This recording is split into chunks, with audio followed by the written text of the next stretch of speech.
Greetings and welcome to Stunthangar Video Hangouts. My name is Charles Carter, and I'll be your host this evening. I want to extend to you my gratitude for watching Stunthangar Video Hangouts. If you are watching this as a replay, I want you to know that I host these YouTube live streams every Monday and Friday evening, starting at 6:45 p.m. Pacific Standard Time. So please make a note of this so you can watch or be part of the live stream. Plus, we have an after party following the live stream, which is sometimes better than the live stream portion. You must be a registered Stunthangar Forum member to find the link to attend the after party and also to be in the live stream. Now, here at Stunthangar Video Hangouts, we talk about building and flying model airplanes, sport flying, competition flying, and what you've been doing lately.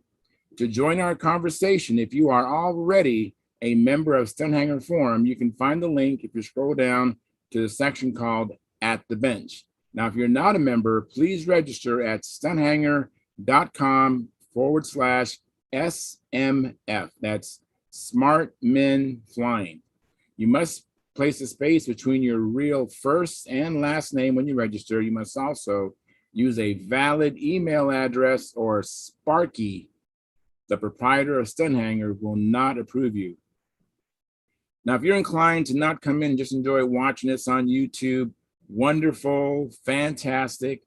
Please enter your questions or comments in the chat box. I'll do my best to make your comments a part of the show. Understand that sometimes I can't get a word in myself, but be patient. I will ask our illustrious panel your question or state your comment. Now, regarding the chats in the chat box, you must have a YouTube channel to do that, to my understanding. Now, if you find Stunthangar Video Hangouts or the many building videos from Sparky on this platform informative and enjoyable, please give us a thumbs up, subscribe, and share the videos. That helps the channel grow. Please also consider joining our YouTube channel memberships, which start at just $4.99 a month, which is less than 17 cents a day. And your support helps offset some of the expenses of running Stunthangar. And with your memberships, you'll get special badges in the YouTube chat box and unlimited replay of member-only videos. And once a month, Sparky has a question and answer show for members only. You can also use the super chat, which is located at the bottom of the chat box, to make donations. Now, regarding the donations, that super chat is only available during a live stream. So remember, every Monday and Friday night, 6:45 p.m. Pacific Standard Time. So tune in then and just make your donations, which we definitely appreciate, and then come back and watch the replay at a more convenient time. So I want to thank you for your past, your present, and future support. You are making it happen. Please keep the conversations family room friendly. In other words, please don't use words or do things you wouldn't say around your children or grandchildren. And without any further ado, let me post the link in Stunthangar. Just a second, so I can find that link there. I thought I had everything all set up or kind of set up. Let's see what's going on. Here we go. Post. Okay, so that's being posted. And let me go to the YouTube video side of the programming and see what's going on there.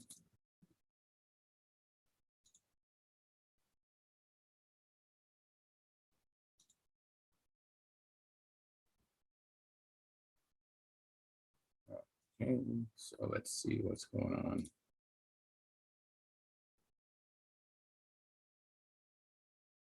Go. I gotta do these few little things every time. It's kind of a nuisance the way this sets up. Oh, we got a new member. We have McBride. I believe that's Stephen, I believe, or Ruben.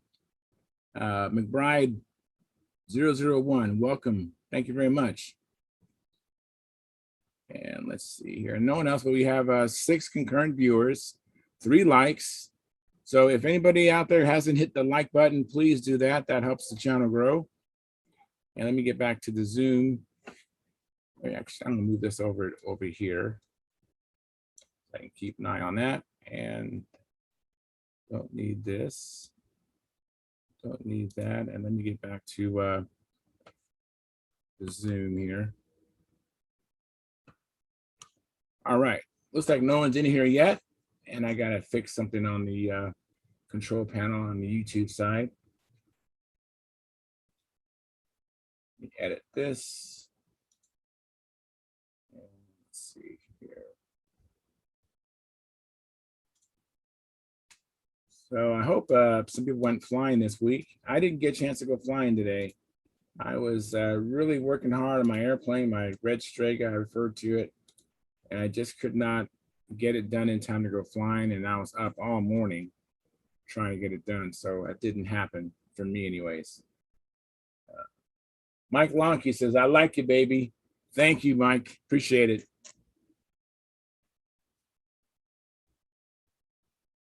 And no one's coming in. I wonder if the link's all right. Anybody in the chat box can tell me if the link is working or not in stunthangar.com.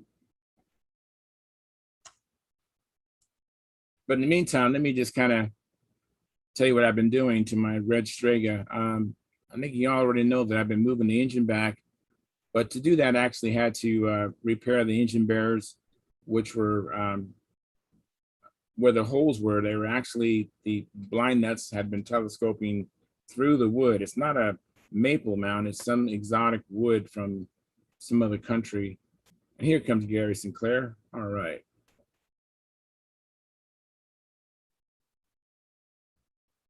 Well, I see your name. Hey, Gary. Gary, can you hear me?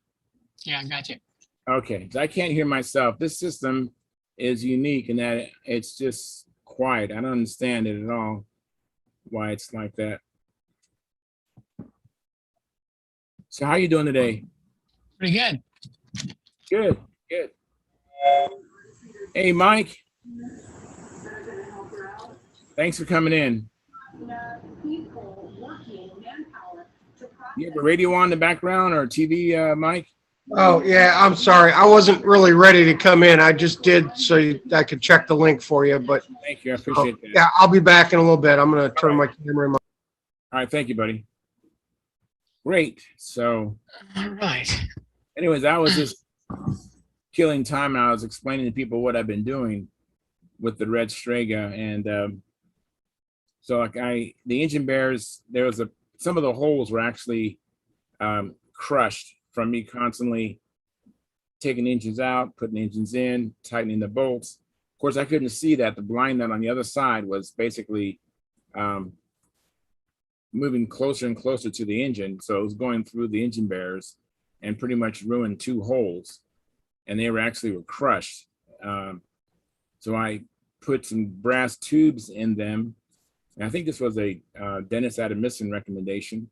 And then, and still the top was still crushed. So I put like a plywood, a 6 or 5 ply piece of 1/8 inch plywood above the brass tubing. And of course I inserted a blind nut into that.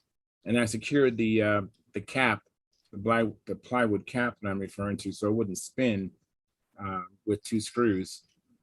And that took care of that. Then of course, moving the engine back, I had to cut off the front of the fuselage about 5/8 of an inch and made a new nose ring. And so last night or early this morning, I was actually reattaching, or not reattaching, but installing a new nose ring. And then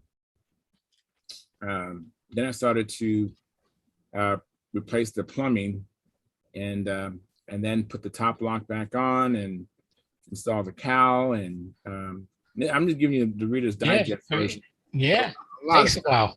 I've been doing a lot of stuff, and now I'm starting to work on the flap. So hey John, how's it going? Good. Unmute the mic. I'm doing all right. Good, good.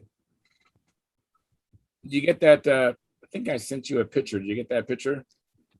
What picture? Obviously not. Yeah, I sent you. I think I sent you a picture because you and Dennis was involved in earlier conversations regarding the engine bearers on the Strega, and I just want to show you what I did. It's in your, it's in a text in your cell phone. Oh, on the cell phone. Oh, okay. Cell phone, yeah. So, well, I just thought I took some pictures of it before I covered up. So hopefully I never have to see it again. Hopefully. Was it bad? Yeah, the holes, the tube of holes, one on each side, was just crushed from me tightening the screws, not knowing that the blind nut was telescoping through the what they call a engine mount. You know, it's like a soft, not really soft, but it wasn't as hard as like maple. Maple's a great engine bearer, you know, but it wasn't nothing like maple. Yeah, Maple's the best. It probably was the best they could find from where they're at, but it did not serve me well. So ended up having to replace that with some brass tubing through the holes, and then I capped it with a 5-ply piece of plywood and the blind nut into that, which is on top of the brass. So it shouldn't crush ever again. At least those particular holes won't. I didn't have to do all the holes like that, just the and then during the course of moving the engine back, there's 2 holes furthest aft of the plane are in brand new wood. So those should be fine. And I went ahead and put brass tubing in those as well, because no sense having the same thing repeat itself, you know, with the wood just crushing. Yeah. In that case, I'd almost pulled out the mounts and went with a 1/4-inch plywood firewall and an RC mount on it. That way it's easy to adjust down thrust and left thrust and right thrust and all that stuff. That's an idea. I've only used RC mounts on the Top Flight Score. That came with, I think that's how that was put together, with RC mounts. Yeah, well, I remember getting my education on that when I was at a meet.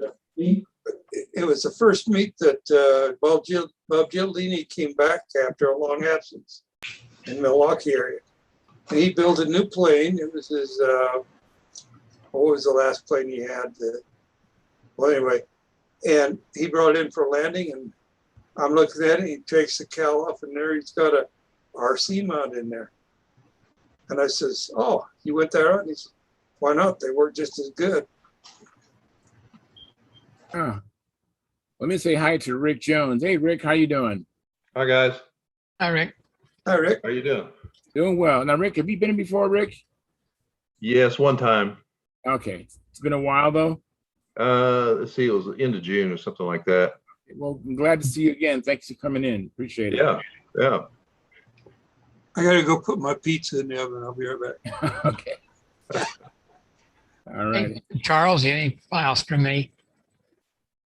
Do I have any files for you, you said? Did you receive any files from me? Oh, I did. I'm Okay. sorry. I have been so busy, That's Gary. all right. I did look at them. I just haven't had a chance to respond. I was ripping and running today, like every Friday. Every Friday is a crazy day for me. And but I enjoy it. Don't get me wrong, I enjoy it, but just a lot to do. Normally, I would have been flying earlier. I didn't get a chance to go flying. Rick, do you have flight control line, Rick? Yeah. I've crashed a few. Yeah. Yeah, I think we all have. That's I spoke to one person. I think Bill Biles told me. I don't know if he's ever crashed. Maybe he's had one crash, but he learned the whole stunt pattern and didn't end up with any casualties, which I thought that was amazing to learn the stunt. Yeah, that's really crazy. Yeah, the last time I was on here, Mike friended me on Facebook, and I joined the control line group, and got hooked up with Tulsa glue daubers and just a whole bunch of good information. Good. Let me mute Mike here. Hey, Dennis, thanks for coming in. Evening, Hi, Dan. Dennis. How you doing tonight? Doing well. Good. Well, So, did you fly with Wes this week at all? yeah, we were out Tuesday, Wednesday, Thursday, and didn't get out today. Got a little breezy out. So Wes is heading for Dayton this weekend. In fact, he's supposed to be there tonight. I'm going to be heading up to Milwaukee for a contest on Sunday. But I have one little, at the risk of making everybody ugly here, I'm fighting something here that's holding me back. See that? Oh, yeah. Wow, you are fighting something. Yeah, no fun. And all I can say is the first time I've been happy, I have diabetes and neuropathy because I can't feel my feet and it looks like it hurts like heck. So Yes, no kidding. I actually can't feel anything, but it's obviously keeping an eye on that. So after flying yesterday, I finally went to the clinic and they told me to go to the emergency room. Went to the emergency room and spent the day there and, oh, we're gonna get you overnight to the hospital and everything like that. They finally come and said, take these pills 2 a days and come back sometime and see how we're doing, how you're doing. So I don't know, somewhere between really serious and no big deal. So It sounds more like they don't know what the problem is. that's it. That's it. It's, I don't know whether to be panicky or not. So of course I'm panicky. So, Yeah, of course. I know it's your mentality and all that. yeah, that's it. Oh my God, get my Yeah. affairs in order, all that kind of stuff. But Right. any rate, I'm looking forward to the people in Milwaukee. They fly just outside of Milwaukee. It's actually Mukwonago, Wisconsin. I think it's in the event section. They even asked me to post the flyer for it. The Bob Gialdini Memorial Contest is what it is. And it's a really nicely run meet. A lot of nice people up there. Usually get the Chicago crowd up there and stuff. So it's a one-day contest. They'll be flying profile in Tampa, and they'll be flying combat. 3 or 4 different combat events and scale and stuff like that. So pretty good day. It's a one-day event. And they're busy. They keep it moving. So How many circles do they have? they'll be flying one circle for stunt, one for scale, and I think there's room for a practice circle there too. And then of course they put the combat off to the side on the grass. I think they got a soccer field, and I think they're running 2 or 3 circles for combat. So basically, yeah, you don't go there to practice on the side while everybody's flying. So Yeah, there's that saying. I'm not sure which golfer who coined it, but he said, "If you don't bring it, you're not going to find it here." how appropriate. How Denny, appropriate. You talking about the Milwaukee Club meet? Yeah, Oh, it was that's good. right. You used to be up there. Yeah, I used to be a circle master. That's it. That's it. I believe the CD is a gentleman named Peter Mick. I know Pete Mick. He's a heck of a guy. And then Mike Strand was a former Pampa treasurer when I was president here not too long ago. So he's up there. A few others. I think we've had some visitors in the chat here from up there. Yeah, Somebody's mentioned it.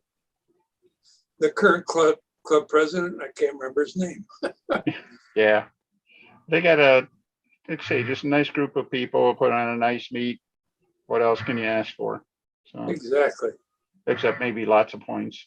So Yeah. That's if you're there to win. oh well, that's that I'm not shy about that. I'll ask for all the points I can get. So Absolutely. A true competitor. I'll give you that's one. it. Take with you. What did you say, Gary? I said, I'll give him a point. He can take it with him. Oh, okay. Yes, let me try to catch up on the chat box. Mike Rigel, he says, or he asks, this is probably in regards to, we have a new member. We actually have Ruben McBride. He joined at, it's a $4.99 month subscription. So I'm trying to answer Mike Rigel's question as well. So Mike Rigel, he says, if I was to become a member, could I have the payment come out by direct deposit? Well, that's exactly how it works. I think there's 3 tiers. I'm also a member myself, so I'm not asking anybody to do what I don't do. It comes out of my account. I think mine comes out around the very beginning of the month, and it's $4.99 each and every month, unless I did have an event where I changed changed accounts, and so I had to reestablish it one time. But yeah, it's nice, convenient.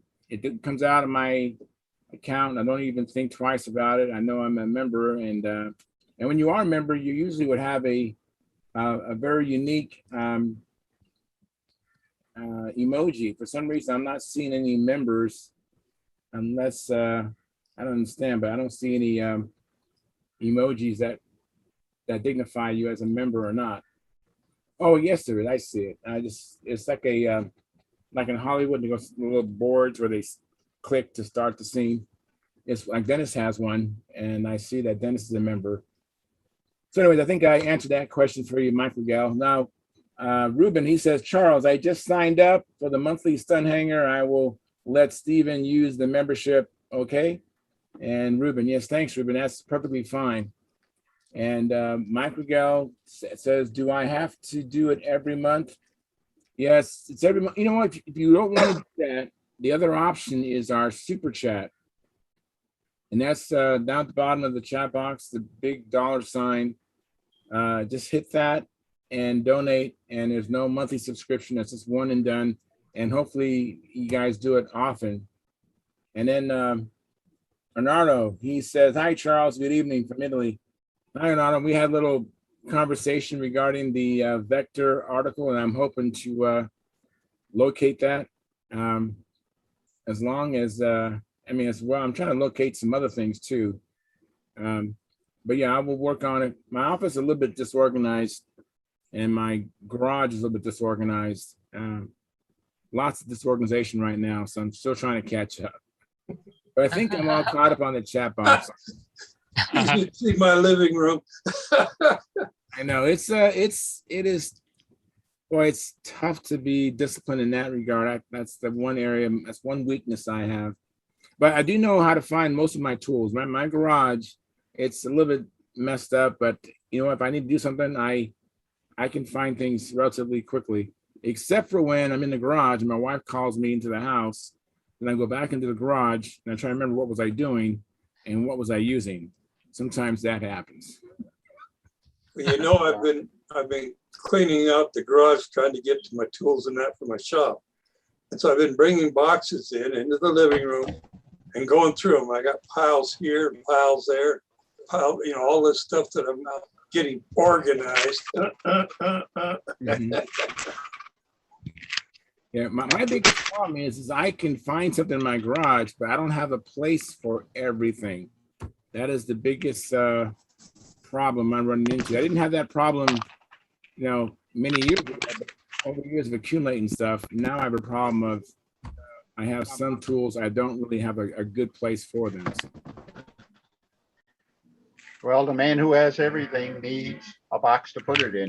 So yeah, I actually did. I've purchased a couple of Craftsman toolboxes this year, and I still don't have enough space or enough cabinetry or toolboxes for everything. It's ridiculous. Time to buy a new house there, Charles. yeah, then he won't find anything for another 5 years or You won't be whatever. able to afford anything for another 5 years. Yeah, that too. But I don't know. I'm still went to the Nats. I packed up backup material and stuff like that. You think I can find any of that stuff anymore? I've got an ESC that's missing. I got motors that are missing. I don't even know where to look. So, and they'll probably find them this year I found the stuff I had packed away last year. So maybe I'll just have to wait till the next Nats or whatever, or next Brodak maybe. I'm really excited about Brodak coming up. Yeah, I'm sure. Yeah, I think that's going to be wonderful. I don't believe I'm going to be able to make it. But I bet it's going to be a blast. Anybody who's never been to Brodak's, you definitely want to go to this one. This is a memorial to John Brodak, right? As well as, is this going to be just one and done, or is this going to be something that's going to be ongoing? Do you have any idea? I have no idea. Okay. Like I said, I'm the one who said that they'd never be able to have one there at her house again. Remember? Yeah. So as I understand it, the reason to believe that it might not be the only one is because the local the business people in around Carmichael. So the ones really, they were a big driving force behind this. They missed having, 250 modelers and their families there for 8 days or whatever in June. That was a nice little bump in their businesses. Carmichael's is a town of what, about 1,000 people, 1,100 people, something like that. And we were big news to them. So Yeah, having us there for a week would matter. So It Well, I wasn't can just tell you- Carmichael's, it was the whole area around there. yeah. Yeah. Yeah, because I'm not sure where we stayed at. I stayed with John Wright.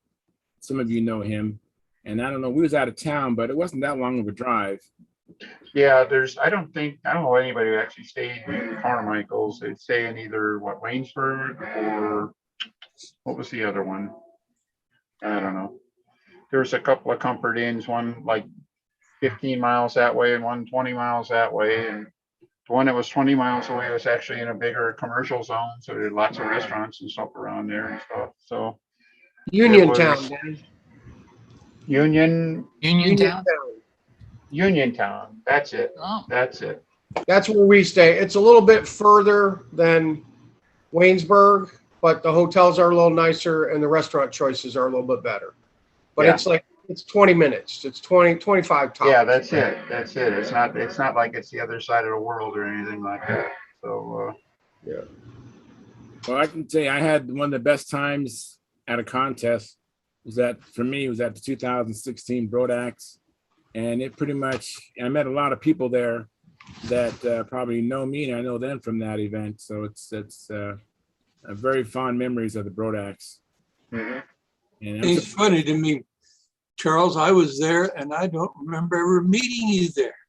yeah, I remember talking to you in the hobby shop, not hobby shop, or John's shop. His Workshop. Yeah, I was in there working on a plane. yeah, I was talking to you. I got pictures. Huh. Uh, What? That's okay. That's CRS, and Oh, yeah. that happens. But I still had a great time meeting so many people. Anyways, I don't know if I said hi to you, Carl, but thanks for coming in, Carl. Hey, Philip, I hope you brought enough of those for everybody. Oh, my goodness, they're doing it again. Ah, oh, I may have to go out and come back in. I can't get my earpods to come on. Okay, Oh, well, I'll be back in a minute. all right. And then hi, Peter. Thanks for coming in, Peter. Hi. So speaking of the chat box, Mike Rigel, we talked about the becoming a member, and he joined. Thank you very much, Mike Rigel. So we appreciate I that. can't figure out why this isn't working. And then Arnaldo, he says, thanks, Charles, and thanks to John for his help. So thank you, John, from Arnaldo. And then McBride says, Charles, in 2003, I won the Spirit of the Sport Award at Brodak. Well, congratulations, Ruben. You definitely deserve that. And Mike Rigel, he says, you say that payment will be made automatically each month. Yeah, automatically each month that I get a draft taken out of my account. And I think it's either the beginning or at the end of each and every month. And Arnaldo, he says, I have a question for you. I want to build from scratch a vector profile, and I can't get a Tom Dixon kit because it's too expensive to get it here in Italy. Where can I get the plan to build it? Anybody know? I can know half of that. You can get a set of plans for the Vector full fuselage version from Brodak. That would have, and you get the plans and patterns, so you can get all the ribs and sab and everything like that. For the fuselage, you're going to be on your own. You can need to take the Vector plan for the full fuselage and use that as a guide to make the profile. Easy I think enough. that would be the easiest. Or you might be able, the other alternative is the only person isn't Tom Dixon is making a profile vector kit. You might be able to contact Tom directly and see. if He's you got can make plans. some arrangement Tom will for sell a you plan plans. Like that. Tom, he would probably have plans for that, right? He's got Yeah, and plans he'll for sell about plans. everything else. So He'll say, oh, he's got hundreds of plans. And yeah, he'll sell Tom them. Dixon. That's probably even a better first choice. Only thing with Tom's Vector comes with a foam wing, right? So he may not have a full set of ribs laid out, and if you want a full set of ribs, you might have to go to the Brodak kit. Well, he You wants, want to build all wood. he wants, So to- I Well, the don't know, assume if he understands those choices there.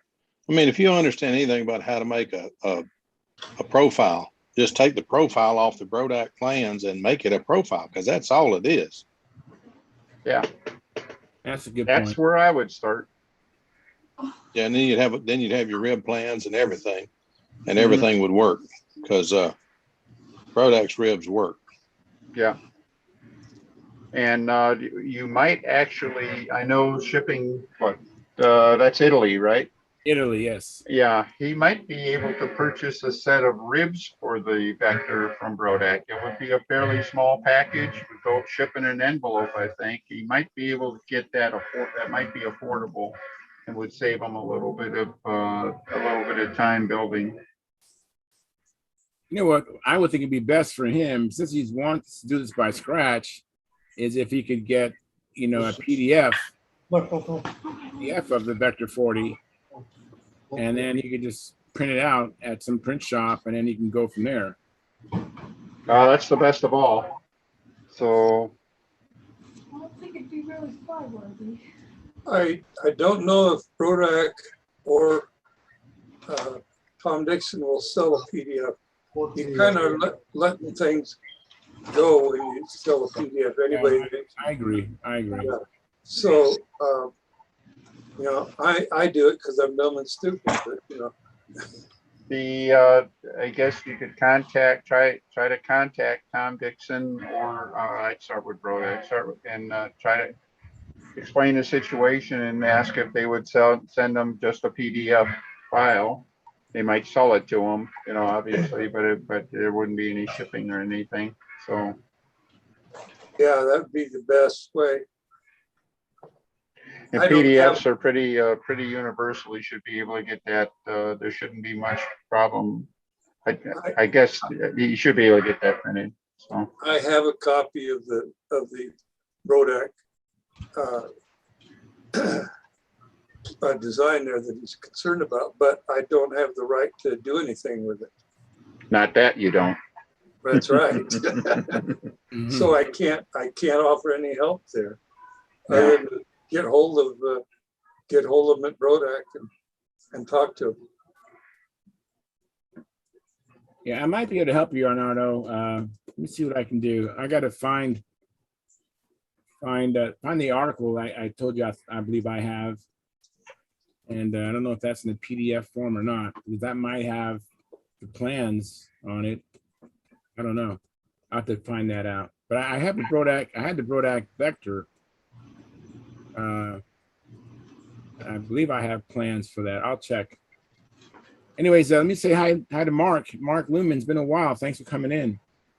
Hey, Mark. Yeah, thanks, good guys. I appreciate Where you it. been? Yeah. Well, just had a rough time. Started to go back to work, and then going through some chemo for some skin cancer. Oh, Mark, come on, man. Yeah. It's You just not getting as- I knocked mean, down. it's Every not as- time you get up, you get knocked down. But this year, I want to delete this year. Yeah, a lot of us would long- like to delete this year. Long story short, I mean, it's getting under control. I mean, my face now, I mean, you can't really tell a whole lot from the video, thank goodness, but it's just a picture of sunburn times 10 and Yeah. just time eating inside. But it looks like they're going to be able to get it all. They were going to do some surgery, but then she started noticing where everything is. And she goes, Mark, we need to try the chemical therapy first, because otherwise I'm going to have to just like cut off your face. Right. Yeah. That But would hurt. anyway, yeah, exactly. Leave a mark. Oh, yeah. But it's good. I mean, I'm talking some things over. I'm going to kind of semi-retire from all the long travel in the Nigeria and stuff like that. I'll still hang around and fly the helicopters and things like that. But I need to get back flying again, and had Yeah. Yeah, the last couple of weeks, I was out with Dave for a while, and hanging out and done a little bit of flying out there, and That's good. successfully made a balsam mushroom cloud out of one of his trainers. But yeah, Yeah. I guess that happens. Yeah, Yeah. and Part of it. his words exactly was that's what they're for. Yeah. Mhm. Yeah, that's it. That's it. But I do have a little bit of show and tell if I didn't interrupt the Cool. Yeah, conversation. go ahead. No, Let me we're see glad if to I have you can- back. Come on. I've been building a little bit of shop, and finally, that magician I built in Nigeria, well, like 9 months ago, it Mhm. made its way back, on one of our airplanes, and finally got it in the air the other day, and I was really happy. Yeah, That's Good great. deal. Oh, that's Good awesome. deal. that would have been my first build, and yeah. I was quite pleased, but me and Dave has been working on a couple of other things that I'm really starting to really like. If I can get the pictures going here, hang on. I guess I could get the share screen thing on this. Okay. While you're doing that, let me ask Phil a question for Minnesota Mike. Did the motor Absolutely. run? Motor ran fine. He was right. It had more head gaskets in it than I was really sure about. It made it run real soft. But I do have a screwdriver or a torque wrench, whatever, and it wasn't real hard to take it apart and fix it. It's runs great. It's on a super duper zilch. It was going on a different plane, but the motor on the zilch refused to cooperate, so I put that one on it, and it runs fine on super duper zilch. So I do appreciate the heck out of it. It runs great, and I'm gonna probably end up making the zilch a present to one of our flyers who wants to get into old time and is just starting to get into old time and just starting to really fly. So it will be, I'm going to fly it for a few more months till he's ready to get into it, and then I'll probably turn it over to one of our flyers and let him play with it. But it seemed to run great. I put 10% in it rather than messing with it at the field. I put 10% in it. It ran great. So I think it's going to be fine. Which It's going motor to is do just fine. The LA-46. Oh, okay. Oh yeah. It's one of his vast collection from the way he described it. Man said he had 200 motors. Yeah, I remember. I'm still in awe of the motor in that Rambler. I mean, that thing is amazing. That's gorgeous. The blower's bigger than the motor that came in that Rambler. I have an aunt who had one of those, and it had a 4-cylinder in it that was it was a good boot box, shoe box. That's the motor that came in that thing. And he's put I don't know what it is. I don't know what the motor is. I know his first dragster was a Dodge. It looked like a Dart. I don't know what the motor in the Rambler is, but I know it's got a 671, polished 671 on it. That's gorgeous. I would guess a Hemi, but I don't know. But either Rambler. way, the blower is bigger than the motor that came in that thing. It came with I think it was 86 horse or something like that, 4-cylinder. That thing wouldn't get out of its own way on a bed in a stiff wind. Does that thing go in orbit when he hits the throttle? It ought to. It looks like he set a Rambler on an S10 chassis or something else. It's a narrow little chassis because that car is not big to start with. No. But the wheels are much inset on his dragster. But I would bet from looking at the motor, it's a well-engineered beast. I drove a 51 Anglia with a blower, but it was only a 350 engine. It was really a 400, but I guess if we really added it up, it was probably a 383 small block. But anyway, it had a 671 on it with two 4-barrels and set up for gas. I don't know what his is set up for, but the Anglia was, if you weren't straight at 60 feet, get on the brakes hard. But Phil, it Rambler's sounds like, I'm sorry. Go ahead. I was just going to say that Rambler sounds like that Rambler out of the 50s song about the Rambler. Yeah. Beep in the past. Yeah, it sounds like that. So. Yeah. I'm telling you what, those things weren't built for speed. No. And that one he's got looks like it was the exception to the rule. Because just what you can see above the hood line is impressive. I mean, that thing, wow. Wow. Oh, Phil, he says he's glad to hear about the motor running. And Yeah, it ran great. and then Arnaldo, he says, appreciate all your help, guys. I have plan and ribs set from Brodax. I tried to contact Tom by phone, but can't get him. So if you have the plans, I would, like everybody else says, just use the plans of the built-up fuselage as a template for your fuselage. Yeah, that should work fine. Yeah. If you can't get Tom, just try him again later because he's very good at returning call. Leave a message. He's very good at returning your call. He's very good at he'll help you any way he can. He's helped me more by accident than most people have helped me trying. We were at a contest and a friend of mine had an All-American senior and I was really trying to help him figure out what was going on. It would take off, break the ground, and then it would just do the death burp and land again and then take off again. Tom Dixon walked by and handed Tommy a glow plug and said, put this in it and it'll quit that crap. And just turned around and walked off like, matter of factly.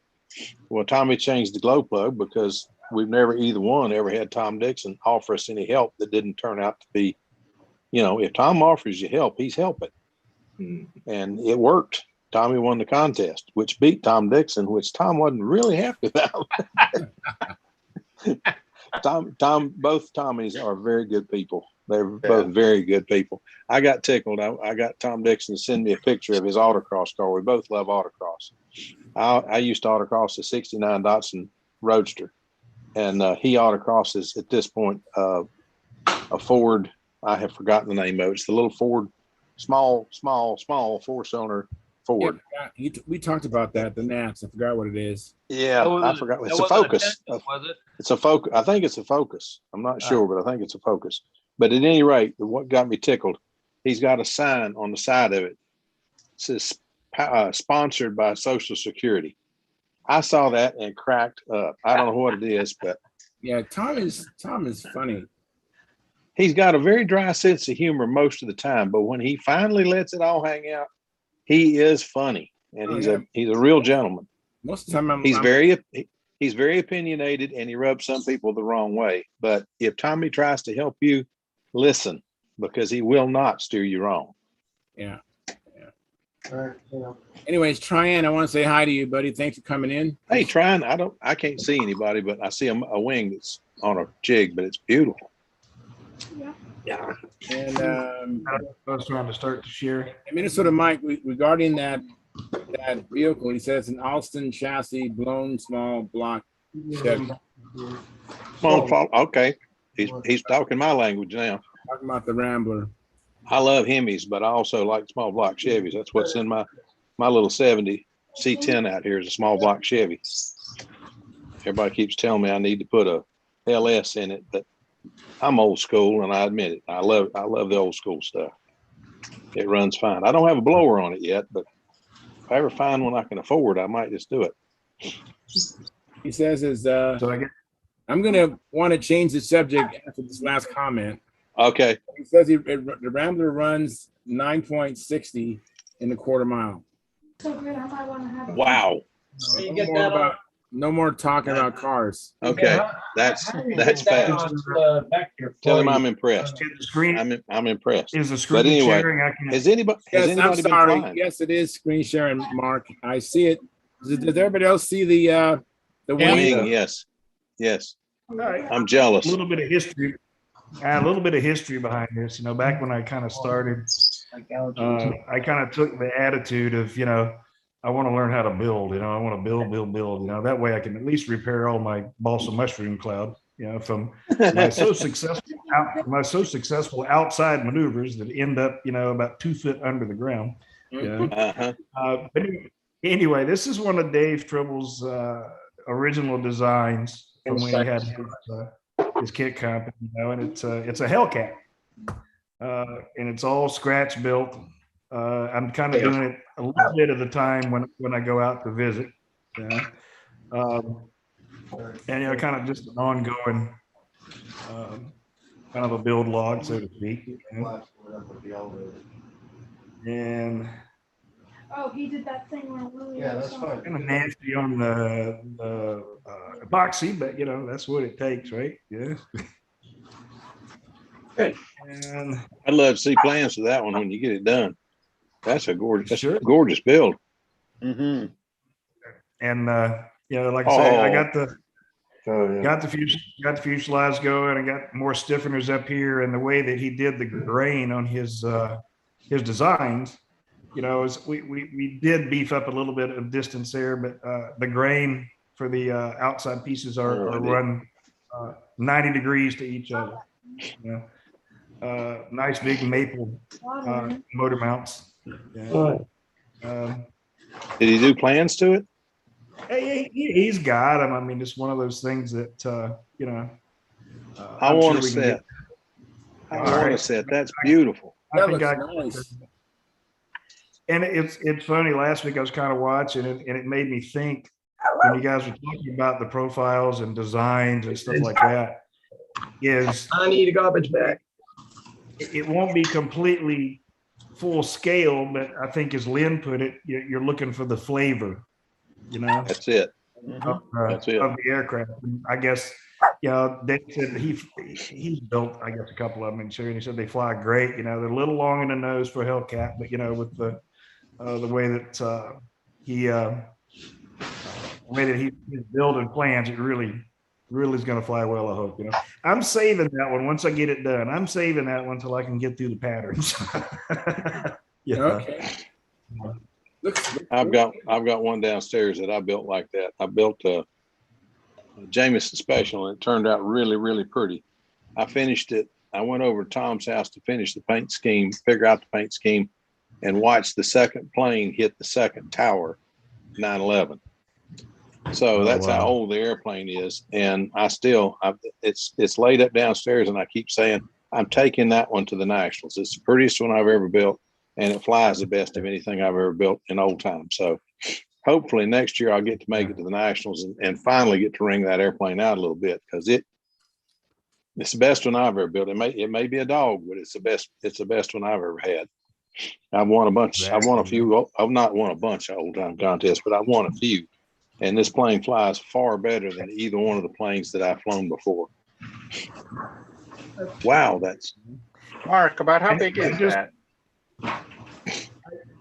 You know, to be honest, I think it's 4, about a 6, 8, 10, 12, 14, 16, 18, 20, 22, about 60 inches. That's like. What motor goes on? Close to. Well, right now, and we'll listen to Lynn. Lynn is going to roll over. You know, we're probably going to Enya 45 on it now. You know. Okay. And So it's probably 54 inches. Probably just 2 inches. Somewhere like.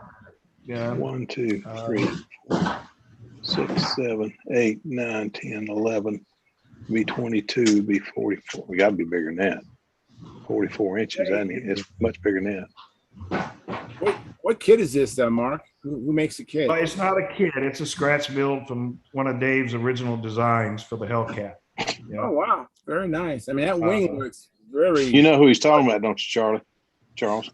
No, I don't Dave know. Tribble. Dave Tribble. Okay. I've never met Dave Tribble. I see his name over the Stunthangar forum all the time. Yeah, he's built a few airplanes. He's a pretty decent flyer. Yeah, absolutely. Yeah, I might have. And, It was at the Brodax 2016. We might have crossed paths. Oh, that's I nice. don't think so. I don't think Dave's been in the Brodac. Okay. There's a lot of But men. he's the president of Pampa, and he ran the last two Nats. He was the event director for the last two Nats. And like Phil said, you know, he's been flying a long time, and been a really good guy for the stunt community overall. If you ever meet him, you'll like him, Charles. Yep. He's that kind of guy. And That is beautiful.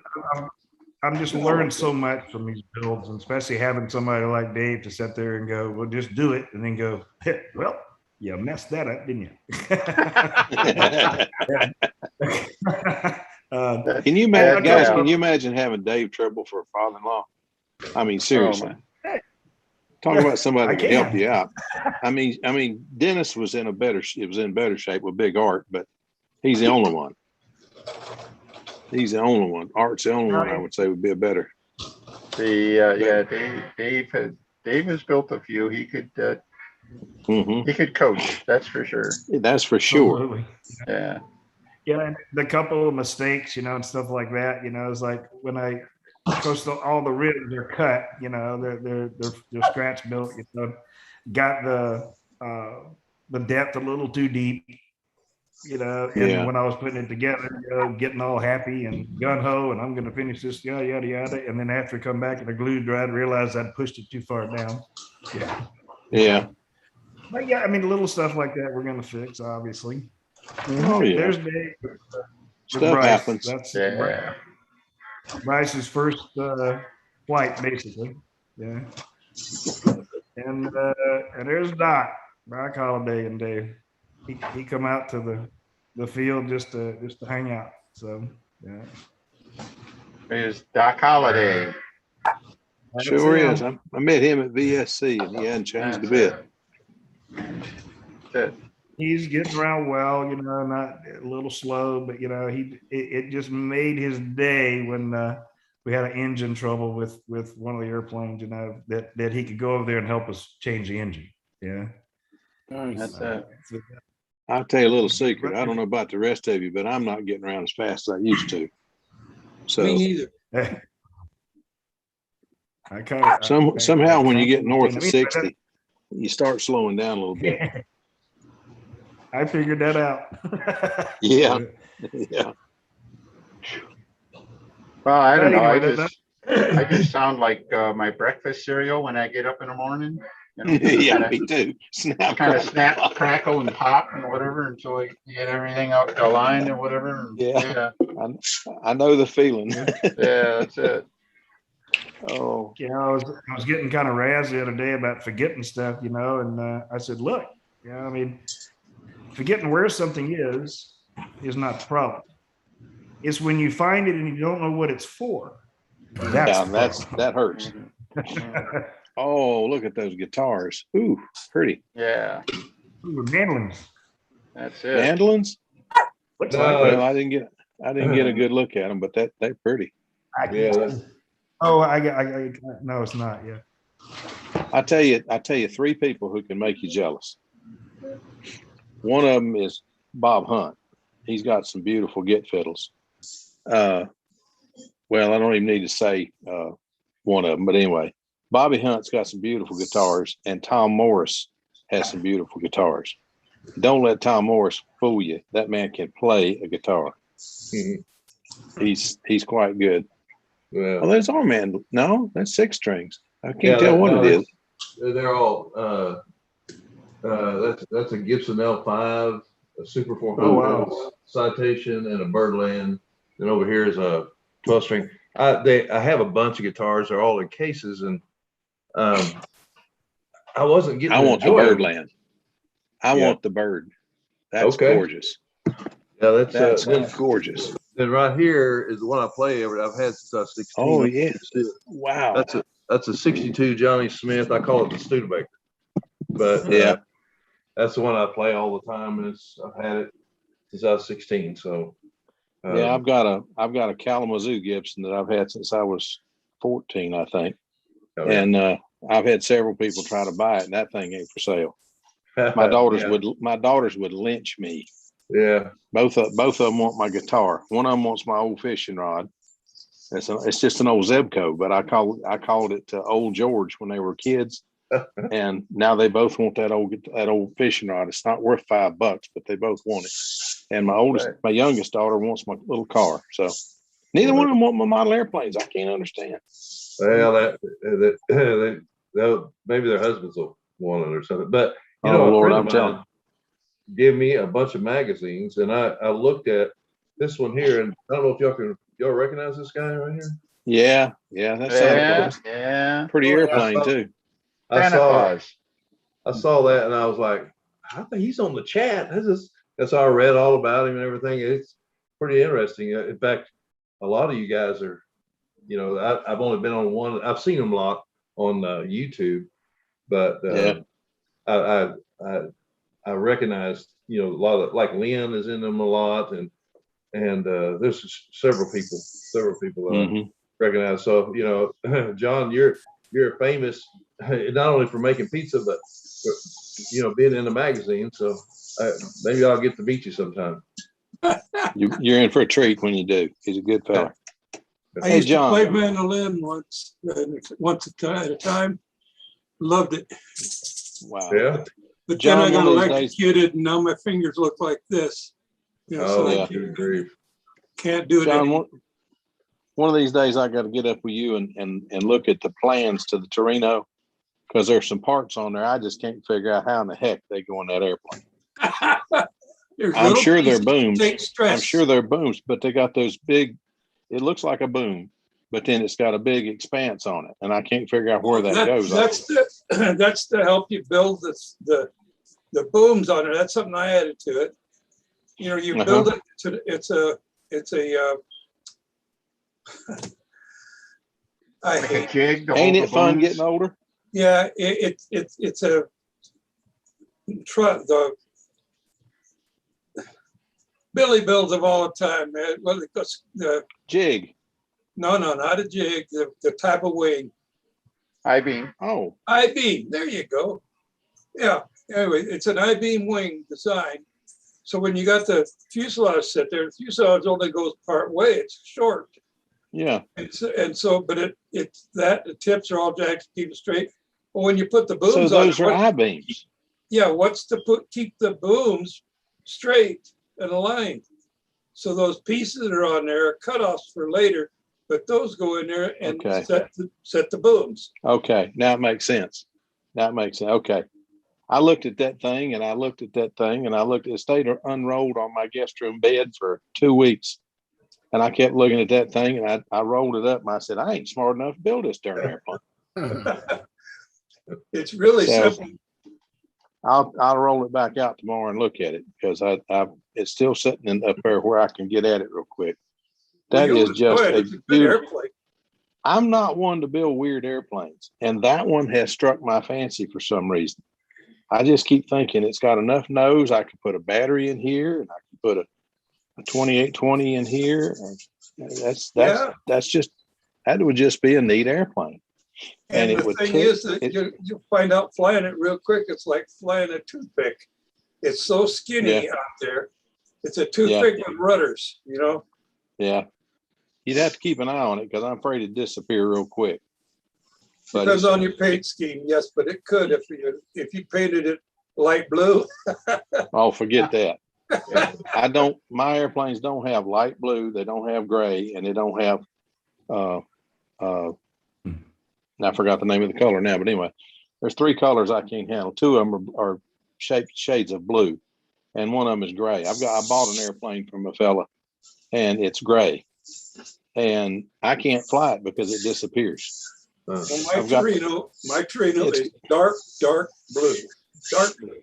No. So it looks black out there. No, I'd have to have orange or yellow on it somewhere where I could see it. I'm getting old, John. I go out in the springtime, and I always manage to go out early in the morning, and the grays and all disappear for the, go up into the shade, coming out of the shade, they disappear. Then in the fall, the yellow colors, they want to blend with the leaves. So you have to have a bunch of different colors on the airplane and have something that you can see at all times, and a chrome spinner or something that's just different. So you got something to see. Everybody says, why are your airplanes all of a sudden so colorful? Because you used to build them, one basic color and then 1 or 2 trim colors. All of a sudden you got all these colors on it, because I can't see as good as I used to. Things blend in so bad.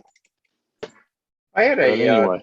I used to work at Ford in the design center, and there was one of the young designers there was also an RC modeler, and got to talking to him about color schemes and stuff. And he gave me some advice I've been trying to use. He said, your color scheme should look good in a black and white picture. In other words, wasn't so much colors as it was contrast that you're looking for. So big color blocks making the airplane black and white, obviously is a thing. But if you make it something like red, yellow, and orange together, you Mm-hmm. don't really get enough distinction there. Mm-hmm. If you do, I think probably the classic thing would be the I'll call it the stiletto paint job, although Yeah. a few other people have done that, but just dark blue and white, the red and the gold stripes and stuff like that are just kind of those look good up close, but when you're flying the airplane, all you see is the top and the bottom, right? Or That's you right. see the blue and the white. Mm-hmm. So I tried to follow that and tried to get good somewhere in the color scheme, get a good color block, if you will, that shows off real well. Another thing you can use as a guide is at the RC field, watch the sailplane guys or the SAM old timers. Mhm. They're flying up real high, far Mhm. away, and everything like that. And they're famous for doing things like red wings with black wingtips or black outer panels of the wing. Yeah. Great big piece of black, great big piece of contrast and color for the rest of the airplane, because you can it really catches your eye a lot better. So Yeah. You know, rather than I need to relying do on a something. color that can get lost in the background, get big contrast in there wherever you can. So Yeah. You ever seen that machine tape? It's silver and it's got looks like all the little machine marks in it. yeah, I put fish that on my scales and leading. stuff. Yeah. Yeah, I put that on my leading edges, and if I ever lose orientation, the plane's too high or something, just turn around one time, and when it comes to the sun, you'll see a flash of light come off of that. It works. Yeah, I've done that I've got some of that for the sailplane, and they had a couple of different variations. There was some that was basically chrome, but it was available in chrome colors, red, blue, purple, I think, gold. Yeah. And just like you say, I've been putting that on stunt planes, put it on leading edge. I can't see it, but the judge can see that, and it's always catching a light. It's always flashing and blinding them to any mistakes that I made. So yeah, I put my AMA in the name of the plane in that, and then put gold leaf over just the edges of it, and it really turned out pretty. Unfortunately, the plane didn't last but 6 flights. A crow came out of the tree, and I flew through the crow. Wow. Oh, too bad. The crow didn't survive it either. The spinner got him, but it destroyed my poor little stiletto. Oh. I saw a really neat color scheme that I want to look into further. It was basically a white area, but it had the largest blocks of trim were a very bright, light colored yellow. And then you had some contrasting to go along with it. And it really looked sharp, and I think it would show up very well, for somebody like Phil there. Well, that sounds good to me. I'm game. Yeah. How did you do it? Had to do it again? Well, it wasn't my scheme. I saw it in a photograph. I was looking through a bunch of photographs, that I found in the garage the other day. And there's this one airplane. It's basically white, but on the leading edge, back to about where the sheeting would have ended, it was a real light, not a lemon yellow. Well, but it was a very light yellow color. And then you had some red and some black trim to go along with it. And it really, it sparkled literally, I think I know the plane you're talking about, and it did look good. I think that was it wasn't an Aries, but it was something like an Aries. Yeah, I think you're right. But anyway, that's one I want to steal. So, Yeah, I'd like to steal that one myself. If I could find it again and really copy it, I would. I don't, use your own ideas, just steal the colors. Yeah. I got tickled years ago. I went to the Nats and somebody thought I would be upset that they had copied one of my paint schemes. And I thought, I don't know, maybe I'm screwy, but it's entirely possible. But I was really flattered somebody liked one of my designs well enough to copy. Yeah. And I designed the Stinger years ago. It's just think of a fancerized twister, but everything is done in curves. I don't like angles and straight lines. I like curves. And I've just now gotten to where I'm getting into doing angles and angular stuff. But I've always been one for curves. Everything had to be curved, or I didn't want to fool with it because I thought angles just didn't look right in the pattern. But now I've gotten to where I realize one of the prettiest airplanes in a pattern is a stiletto, and that's just a straight line. That thing, you're flying a toothpick, but that's one of the prettiest planes that if you do it right, that thing really shows your maneuvers off. But I don't know. It's just whatever turns you on, guys. I'm telling you. Yeah, do what pleases you and let the judges figure it out for themselves. But Well, hey, you it's can a do a lot. hobby. We do this because we enjoy it, right? That's it. And I think what people have forgotten and are relearning is that there's room for everybody. I don't care whether you got a tune pipe, a 4-stroke, a Fox 35, Belch Fire 61, or what. There's room for, or an electric. There's room for everybody. That's something they forgot in the 80s and 90s there for a few years. It was all, you got to have this. You got to have a muffler. No, you got to have a tune pipe. I thought, God, thank goodness there was no electrics back then. That would have really put a monkey wrench in the mix. Yeah. But I don't know. I got 2 guys that I fly with that almost won't talk to me because I've started flying electric. And I can't understand why you're flying electric. Because I like it. Why are you flying an LA-46? Well, you fly an LA-46. Why would you ask me that? I said, I fly 2 or 3 LA-46s, and I'm liable to fly 2 or 3 more. I really like them. That's I think that's the best sport motor out there. You can put that thing on a 35 size airplane, or you can put it on a 46 airplane, and it'll either run free or it'll grunt, but it'll pull it. They're just great motors.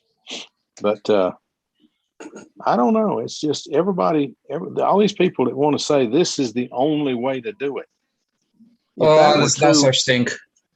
There was a time, Phil, back when Wendy Ertnowski had the alligator stunt news. Mm-hmm. We kind of went through that towards the end of that time, and he I know. say, there's room for everybody in this hobby. Yeah. That was Wendy Ertnowski said that. Yeah. Wendy was a smart cat. I wish he'd come back. He knew more about paint than anybody I've ever met. And I've met some guys on here even that are very knowledgeable in paint. But Wendy was a step above. I don't know how to explain him. He just, I used to call him and tell him what I was trying to do. He said, no, don't do that. Do it this way.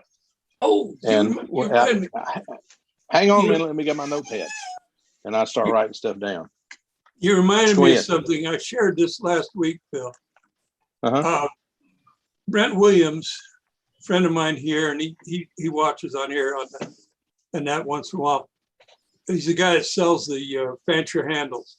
Anyway, I showed this. I'm going to show it to you because I really wanted you to see it.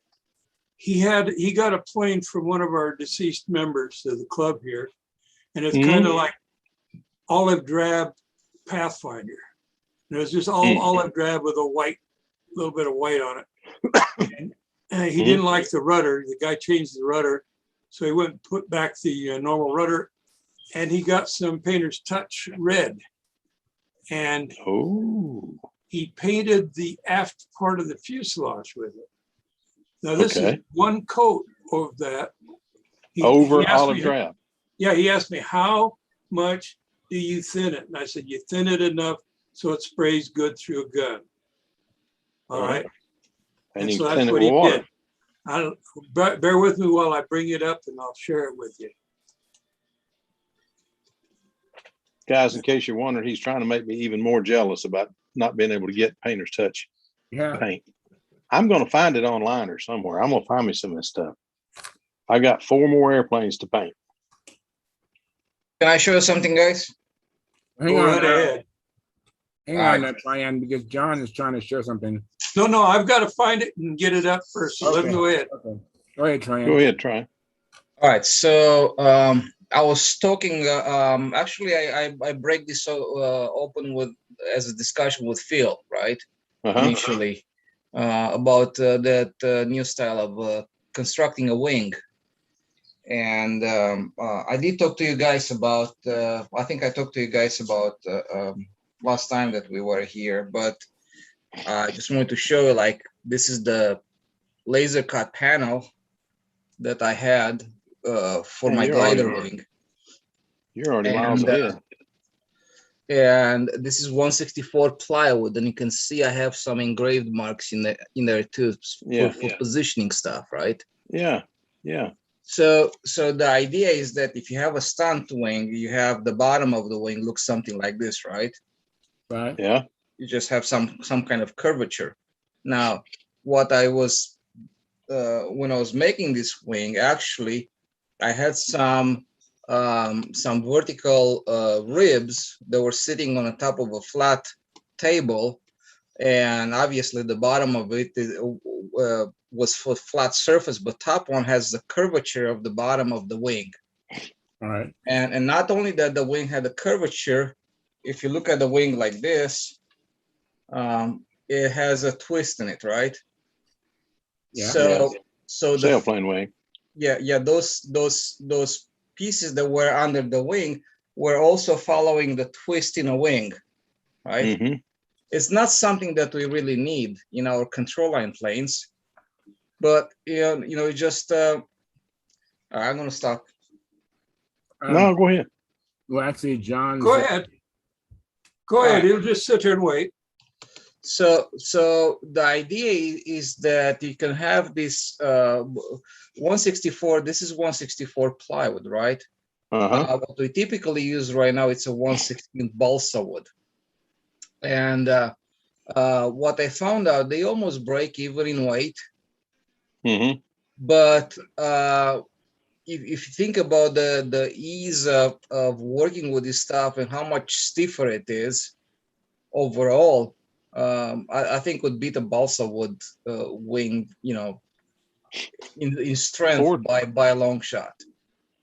4 times as strong and only a little bit heavier. Exactly. It's a fraction heavier. Yeah. So the idea is that whatever kind of wing you want to have, you can just make this shape, make your cutouts, whatever. It can be geodesic too, right? Mm-hmm. So then you set this on the top of the table with double stick tape and allow it to take the shape of the wing, right? Mm-hmm. And you put your ribs in there like that. Put some shear webs and maybe a leading edge stick, and you just close it up with another sheet just like this on the top. Now think about this, is just like how easy it is to work with it, because when you finish it, this is just a nice continuous sheet, right? Right. No joints, no nothing, right? And I think if you would build a wing like this, would be pretty nice. I don't know. I've already started making some drawings trying to build a wing like that. Yeah. I just happen to have enough plywood to build about one wing. Yeah. So I'm gonna try it. So what was the rib material? I'm sorry? It's still balsa. Was it ribs? Will still be balsa. Okay. All right. It's a 116 balsa, except for the root rib, which was a 316 here. I've been telling you guys, he's a whole lot smarter than he's been letting on. But the idea is that a typical discus lunge wing weighs about 55 grams a panel, and that's made with composite material, which is relatively light. And this one was just 20 grams heavier. But if you look at this piece here, this is about the same wingspan of a panel of one of our wings. It's about 30-inch roughly overall length. And this particular wing, which has, look at the cord of it. I mean, it's just like I'm stretching out my fingers. So this is, we have, heck, I can even measure it quickly. I have a scale up here.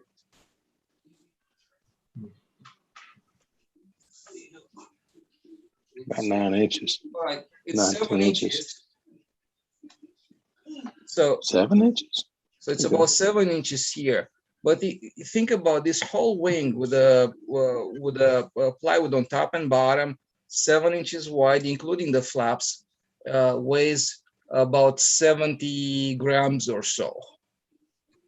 So I'm thinking if you go a little bit deeper, like for a control line plane, right? Mhm.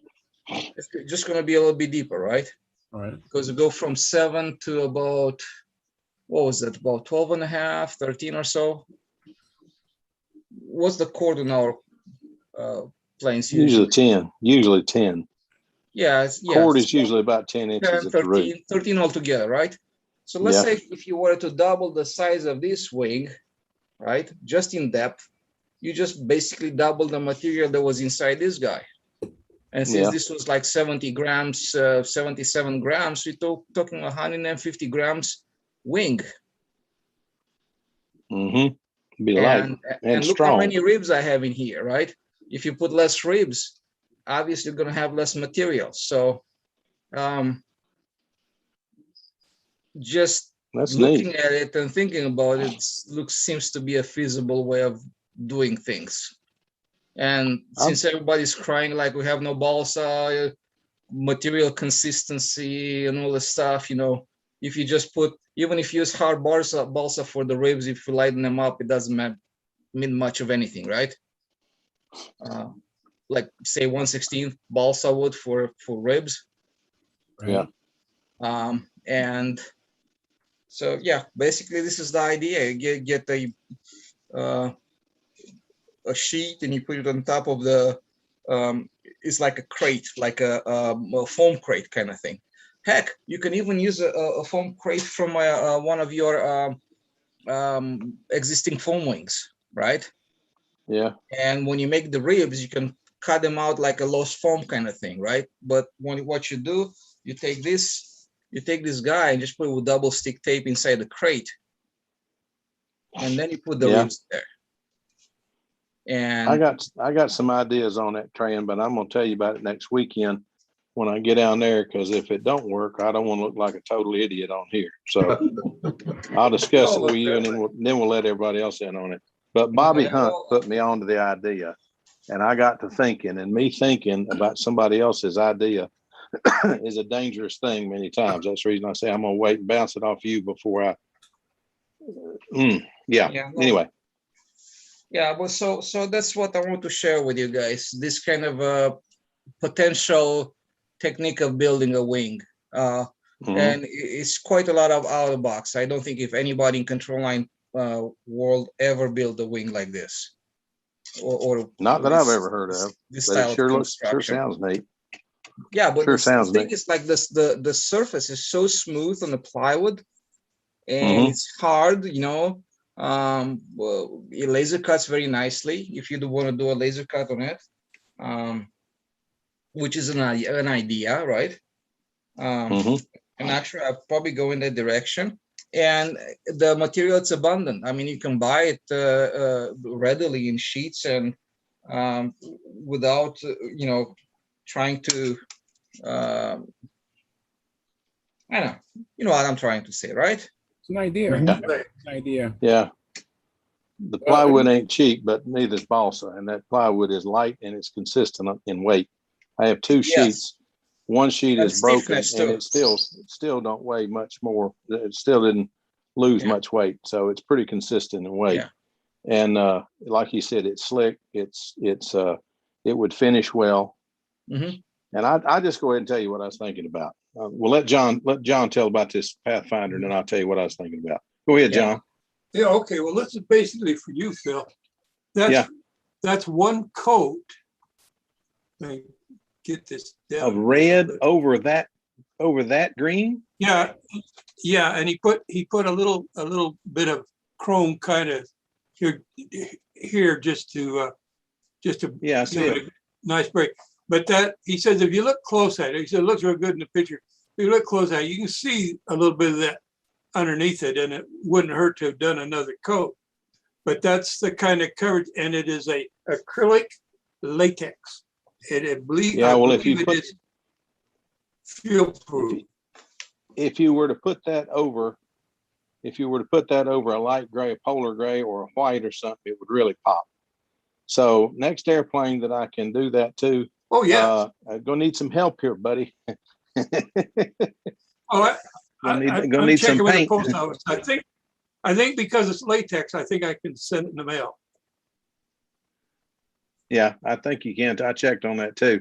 And we just can't find the darn stuff. Everybody here says, yeah, I can get it. I can get it. I've been waiting since Christmas and I don't have it yet.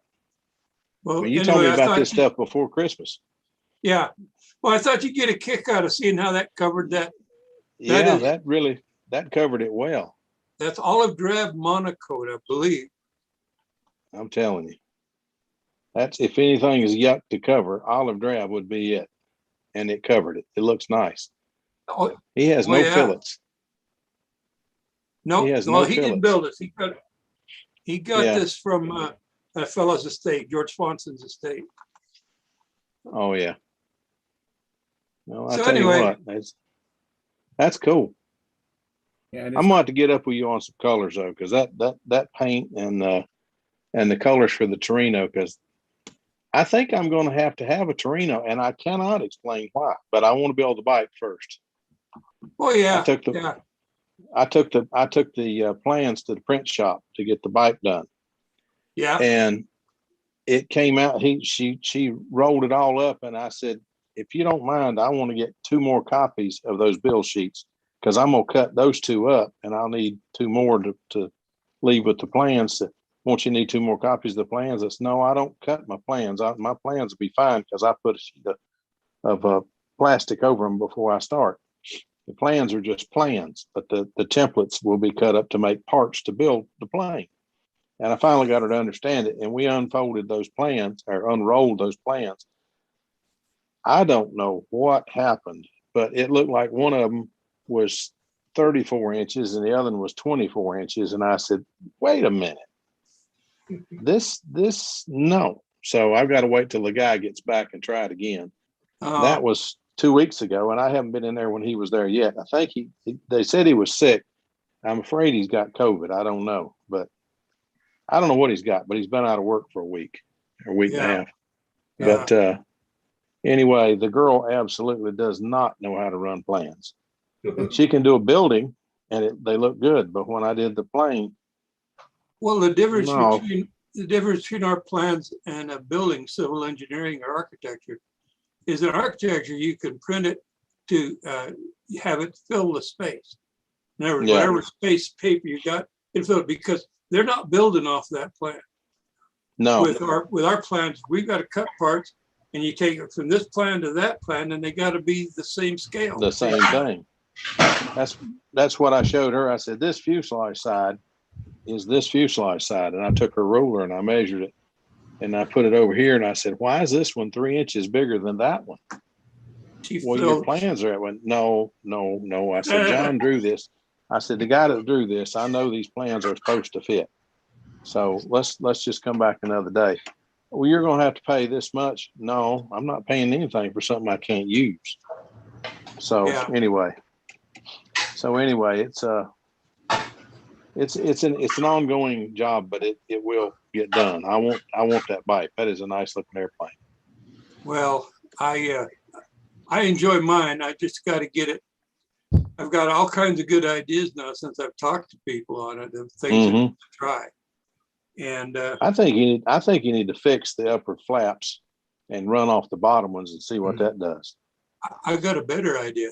Consider what's that? Since I can adjust the throw of the flaps between the top and the bottom, in order I can have more flap throw on the bottom wing and just a little bit on the top wing. Okay. Oh, you do that? Yeah, I'm going to do that. And I think that will even be better than not having any flat movement at all. I think it would too, because it still gives some help, especially when that wing's getting close to stalling. That should really help. Yep, that's what I'm thinking. Son of a gun. That ought to really work. Okay. Well, let me know how it goes, because I'm interested in that myself. That's why I'm digging through the garage trying to find all my flying stuff and everything. So when you even get Mr. Adamison interested in building a biplane, son, you got a winner. Well, I think it looks nice. Oh, I think it does too. I love the 38 Special, but this thing is something else.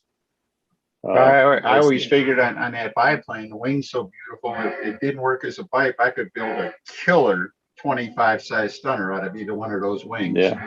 Oh, yeah. Oh, you know, out here, they tried to get a class going. They called it 25-45. The idea was a 25 engine with no more than a 45-inch wing with no flaps. Right. And they had the first somebody had the first contest. Tom Dixon had the original idea, and he built a shoestring that was just supposed to be killer.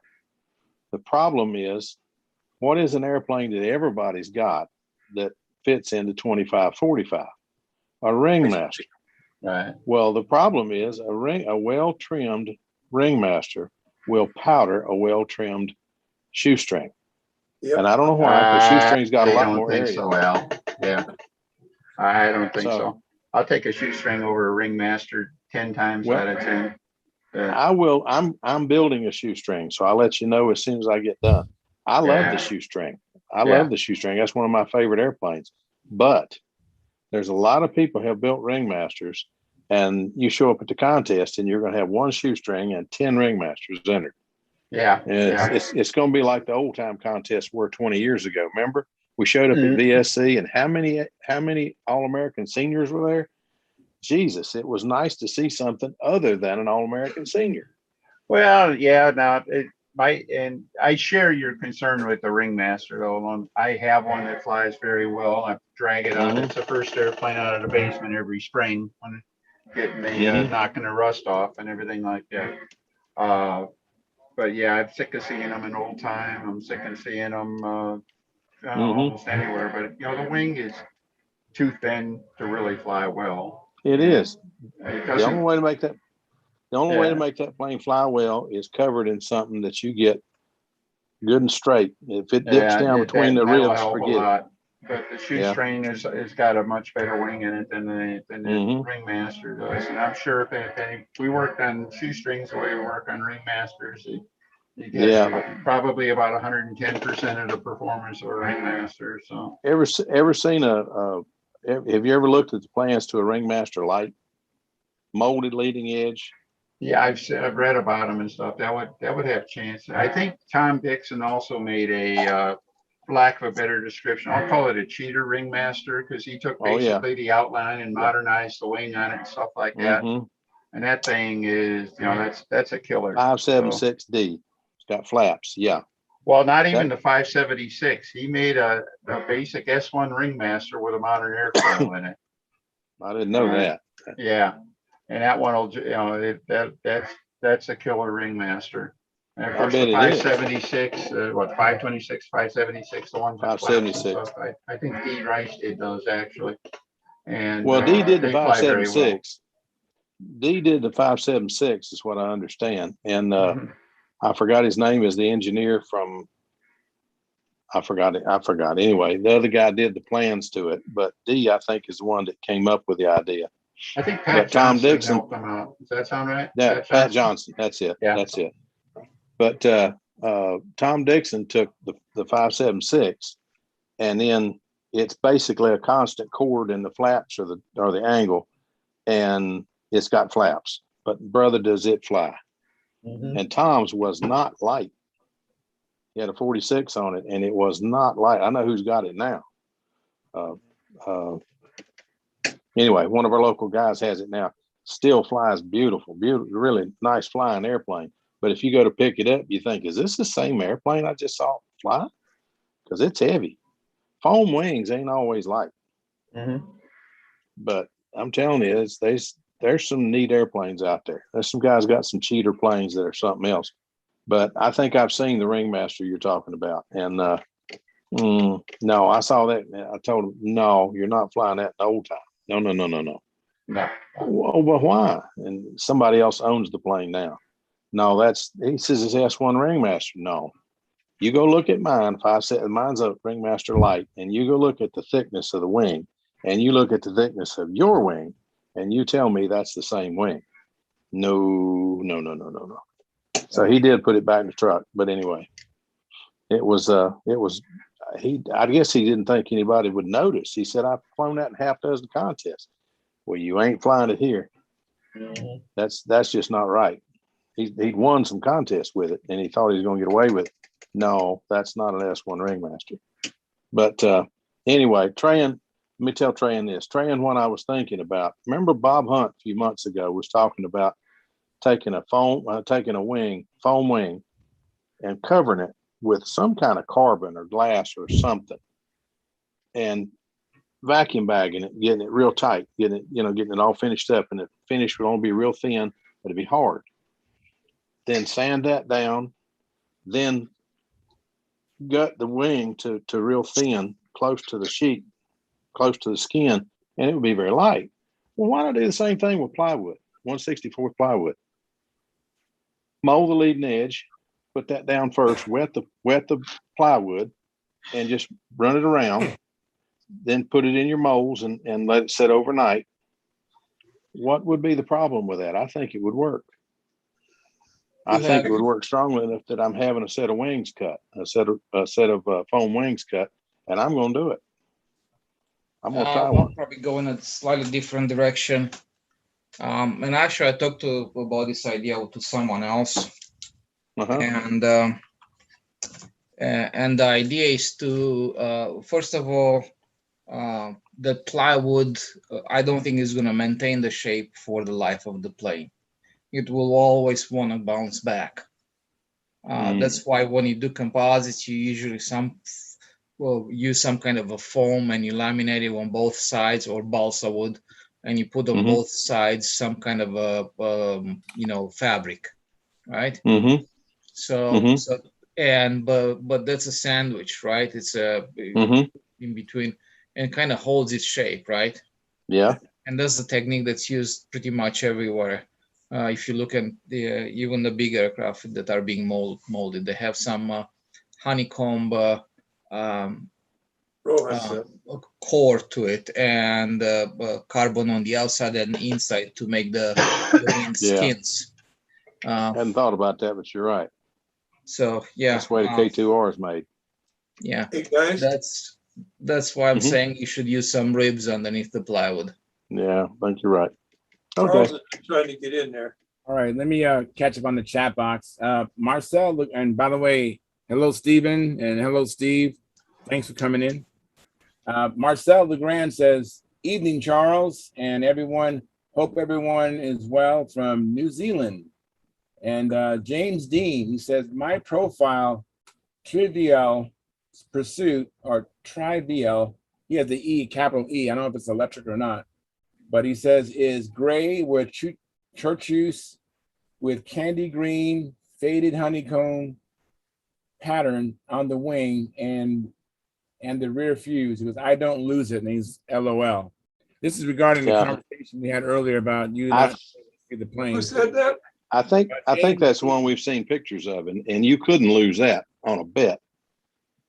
Yeah, so beautiful airplane. I see that gray and chartreuse and with candy green faded honeycomb pattern on the wing. Huh. It's got like honeycomb that you have to really pay attention to see it, but it's sharp. Beautiful airplane. If you want to know what you can see the best, just look at what they make signs that warn you about things, or buses, or orange cones. Don't talk about orange cones. That's the state tree of North Carolina right now. Jeez. But what it is that if you want to know what you can see, it's already out there. That's what they fire use engine red and bright orange. Yeah. They don't do camouflage warning signs or pale blue or chartreuse. Well, I guess they do that green. Yeah. You know. Yeah, he don't open up very often. When he does, he's actually pretty smart. Yeah. Good job, Steve. That might go to his head. He doesn't have enough room there. Didn't say it, Steve. I didn't say it. I didn't hear it. I've been waiting weeks for that. I didn't hear it. Let me interrupt again. I've been dealing with Steven. He's having a hard time getting in, and he got in. So, Steven, I changed the option so that you can get in through the browser. Was that helpful tonight? Yes. I did do what you said, and I figured out how to sign up through the whole Zoom thing. and then put that in, and it gets you in.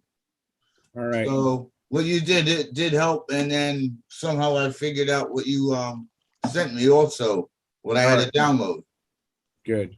So Steven, you want to go ahead and promote the Las Vegas challenge and tell us what's going on with that and what you want to, how you want to promote your contest? Go ahead. Absolutely. Thank you. So the Las Vegas Stunt Challenge, we are running that now at our home field. That's at the William Bennett Airfield.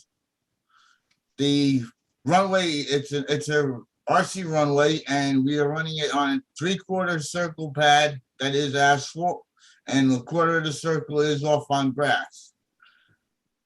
That has just been right now, recently, within the past 2 months, it's been fully resurfaced and repaved. So we have a fresh surface that we're flying on. And I'll have 2 circles that are set up for that. And we're gonna be running classic stunt, old time stunt, and super 70s on Saturday. And then on Sunday, we're running Peppa stunt. And we have that all set up there. There is, yes, there is plenty of room for parking throughout the entire day. The lot is open. We have restroom facilities that are there. There will be hand sanitizing units that are there. I don't know. Can anybody still see me? Yeah, I think so. I think we started talking about it a little bit. You keep dropping in and out, but we see you most of the time. Okay. There will be there is plenty of available parking for anybody who does want to come out there with an RV. There is RV parking all over the property. You can stay there. As I did mention, we do have electric that is on the property. And we do have restroom facilities. We will have sanitizing systems that are there. I am working on special room rates and block room rates with several locations and several hotels, and I'm getting excellent rates and feedbacks to that. That should all be confirmed by this weekend already. I will have, so on Monday, I should be able to start presenting everybody with where to start booking your rooms. Fantastic. Okay, sounds like fun. And anybody should be able to talk their wife into flying out to Las Vegas. I would imagine Las Vegas would be okay. You don't need to bring your wife then, but I'm just thinking that flying out to Las Vegas and it should be a lot of fun, and we should have a lot of fun in Las Vegas. I'm going to be there. Mike Lonke is going to be there. I think John's going to be there, right? And so far, I know Steve, you said you have a conflict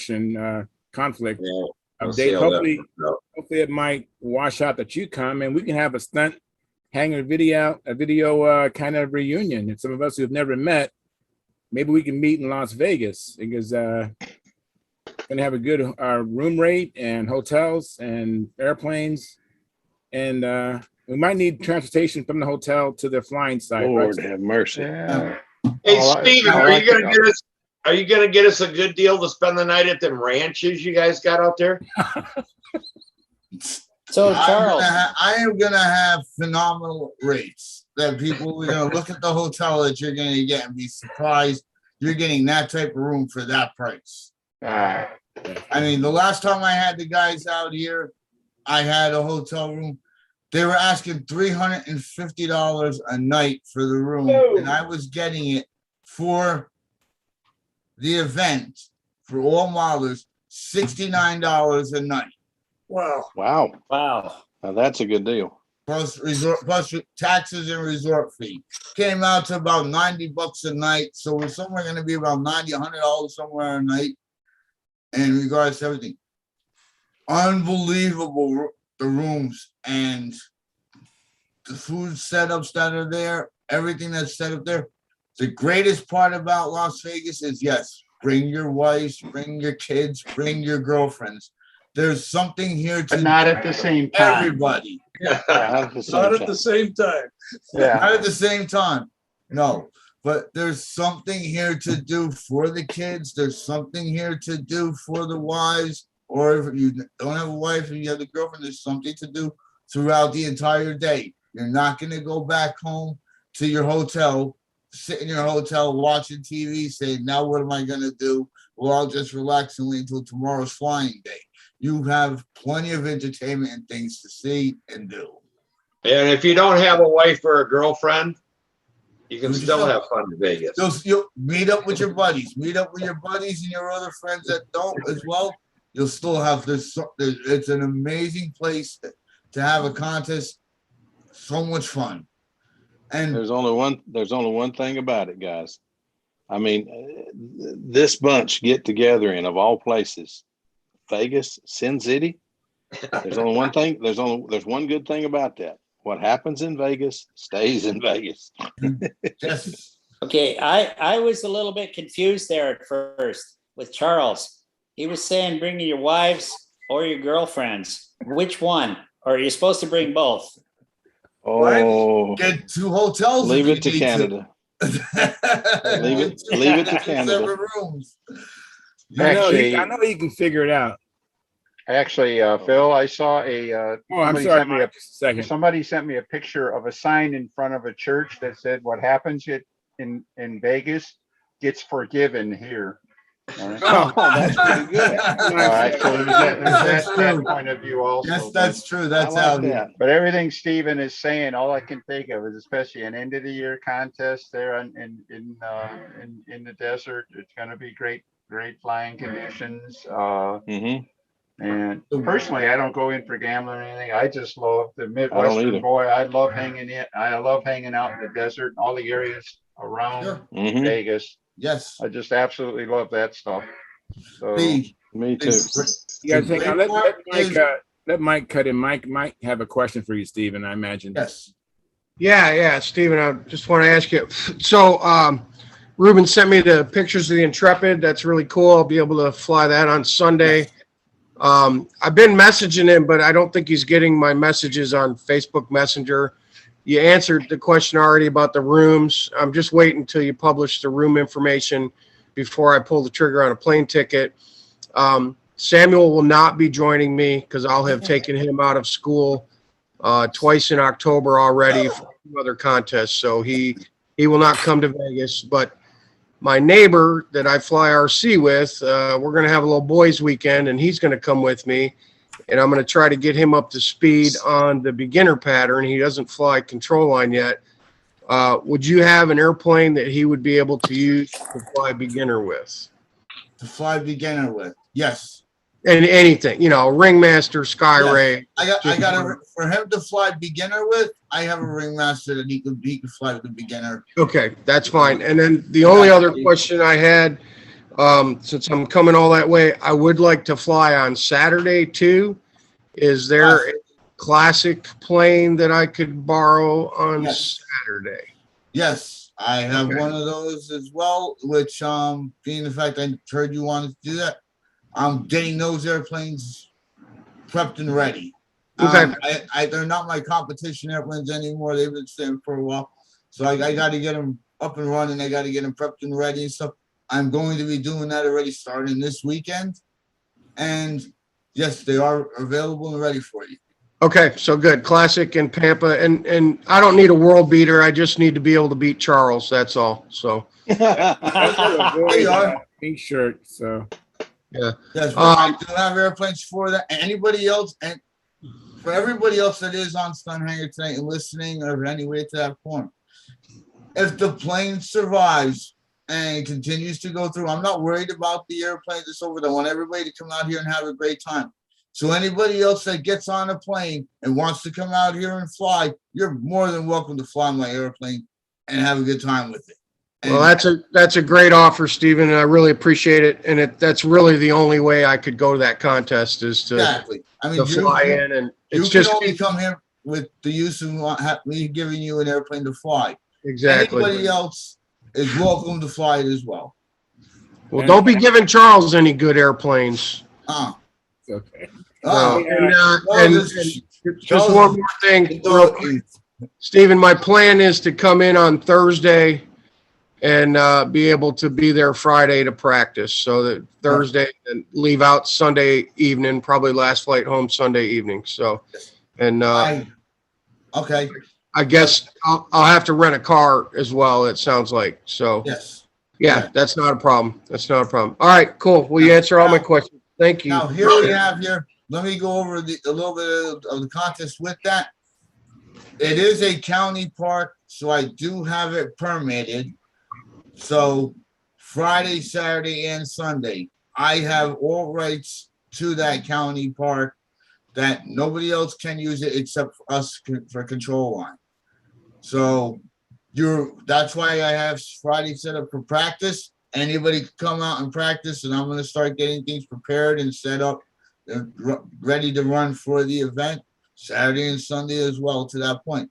If a person comes by while you're flying and says, oh, can I get an RC flight? And tell them to go fly a kite because it's our field for flying control. Well, I don't know. I might want to fly their RC plane if it's like pretty badass or something. I might want to get some stick time while I'm there too. Well, some guy offers me a chance to turbine. I know. I'm just saying that the field is permitted for it. Forgive me one second, Steve. Todd Simpson asked a very obvious question, which is, what are the dates for the Vegas contest? And it's November 6th and 7th. Of course, it's opening for practice on the 5th, which Correct. is so it's the 5th, 6th, and 7th. Did I got it right, Stephen? That is correct. November 5th, 6th, and 7th. November 5th is the practice date. 6th and the 7th are contest dates. All right, you got that, Todd? And thank you for coming in, Todd Stinson. Thank you very much. And let's see here. Hey, you have a question, Robert? Yeah, actually, a couple of things. Thank you so much. We haven't heard from Vegas for a long time. And how's your dad doing? I'm sorry? How are you and your dad doing? I haven't been online for a while, so I've kind of missed out on news. Well, I'm doing really well. I started my own company out here. I have my own business, and that's been keeping me really occupied and busy to where I haven't had a chance to even get online to that point. But I've been doing very, very well, and my dad's been doing really well. He's going through some health issues as far as your body wears and gets older and so forth. To that point, it slows you down a little bit. Other than that, he's up and running and doing really well. My mother is as well doing just as good, is the same. She had a little bit of a mishap, but everybody here is doing good. Everybody's doing well. The nice part about it is because of the drier, I think it's because of the drier weather. It doesn't affect your arthritis as much. Very and good. our thanks for putting on, something like this contest. I know how much work that is. It's huge. So it is a lot of work, but it's worth it. Most people don't appreciate that unless they've been in those shoes. You're absolutely right. It is, but it is a lot of work, and I love the hobby too much. And my father got me into it. He's loved the hobby since he was a kid, and we just love the hobby way too much, and we enjoy it. And the competition, the friends that you meet along the way through it, it's a great experience. Yeah. Now we've enjoyed, probably 60, 70 years of cross-border experience with the AMA and MAC, Model Aeronautics Association of Canada, for coming back and forth for contests. And I'd like to make a little bit of a soapbox stance here right now for you guys, actually. There's some idiot in Model Aeronautics Association of Canada has decided that any Americans coming up are going to have to belong to MAC, which is in total contravention to our reciprocal agreement with the AMA. And anybody from the American side, please feel free to put forth a letter of disagreement with this or whatever with our governing bodies. And I asked all Canadians, Len, if you're on board, I know you're on the control line committee as well as me myself. Yeah, he wasn't happy. To get it to the zone director and the CC all appropriate at the national level. What they brought in is without approval of the membership, without a vote actually, is that anybody coming up from the US to participate in a Canadian contest or fly in Canada has to take out a temporary MAC membership or a permanent. And I don't understand it. It's mostly geared towards radio control for the Transport Canada, blah, blah, blah. And it has, in my opinion, zero relevance because anybody coming up on radio control to a MAC sanctioned events will be flying within the authority of MAC anyway at the event site pursuant to the contest director. Control line and free flight are completely exempted under Transport Canada anyway. I know you guys have your little hiccups in the States happening back and forth on that. In Canada, it's clear cut. Control line and free flight are exempt from it and from licensing requirements. And yet MAC is grouping in all American flyers under this same thing of having to belong to MAC to have sanction. And I would really appreciate it if, especially anybody in Canada, but also anybody in the States, if they could email our MAC idiots and try to get a resolving of this unnecessary requirement. Anyway, that's my soapbox. Thanks, guys. You're welcome. Yeah, I'd seen something online and on Stunthangar about that. I think one of the Eastern Canadians that made a comment about that, and I was curious because all of the countries basically were all, I believe, our reciprocal agreements are with all of the countries under FAI. So in other words, a German or an Italian or something like that comes across the pond, his national license is good in our contest and things like that. So I don't understand, you know, what the thinking was. You may have indicated something there. Our FAA people are trying to figure out what to do with licensing radio control aircraft also, and so yeah, at least there's a glimmer or a glimpse of what might have been thinking, but to do it unilaterally without the, you know, it just really sounds like a strange direction to take. So I, for one, have enjoyed flying in Canada many times and want to get back. You know, after this, if we ever get back to normal, whatever that means, I'm looking forward to going back and join, call it the Ontario crew, LAN, and then those guys for some fun. So that'd be the Beanfield boys and girls. Yeah, this week should have been the Beanfield contest. Yep. This weekend. Guys, I'll be back in a minute. I got a dog crossing his legs. Alrighty. Like we had a fantastic contest last weekend, as I said on Monday, and it would have been nice if we could have had, you know, at least some of the guys from the Northwest up here too. Mm-hmm. Yeah. Of course. Let me answer a question on the chat box. Minnesota Mike, how the spam getting in here, Charles? I think on YouTube, you know, pretty much if you have a YouTube chat, if you have a YouTube account, you can type in on the chat box. Now, as far as coming in here, you have to be a member of Stunthangar forum to get inside here, but the YouTube side is pretty public. So I went ahead and deleted his messages. But yeah, to answer your question, Mike, I don't know, but I just want to say I don't understand. You shop on Amazon. What was that? What was that? Your friendly spammer. He came in and inside here? Yeah. I don't know how that happened. It's just the voice or something. Yeah, okay. Well, anyways, I heard it earlier too, a couple times. Oh, I didn't hear it till just then. I didn't know what he said though. But anyways, that's my understanding, Minnesota Mike. So Charles, I have my membership with Stunthangar paid also. Thank you very much. I saw Ruben, he in the chat box, he communicated that. thank you for your support, Stephen. I appreciate it. And I know Sparky appreciates it. And it actually inspired Mike Rigel to join as well. So it was actually 2 for 1. So that was great. I think looking at it, most of us that drop in on Stunthangar Hangouts here, most of us are actually 21 supporters. Right. I'm talking about the YouTube membership. Oh, that too. Yeah. Separate thing. It starts at $4.99 a month. It's a subscription. But you're right. I mean, there are a lot of supporters on the forum who support us here too as well.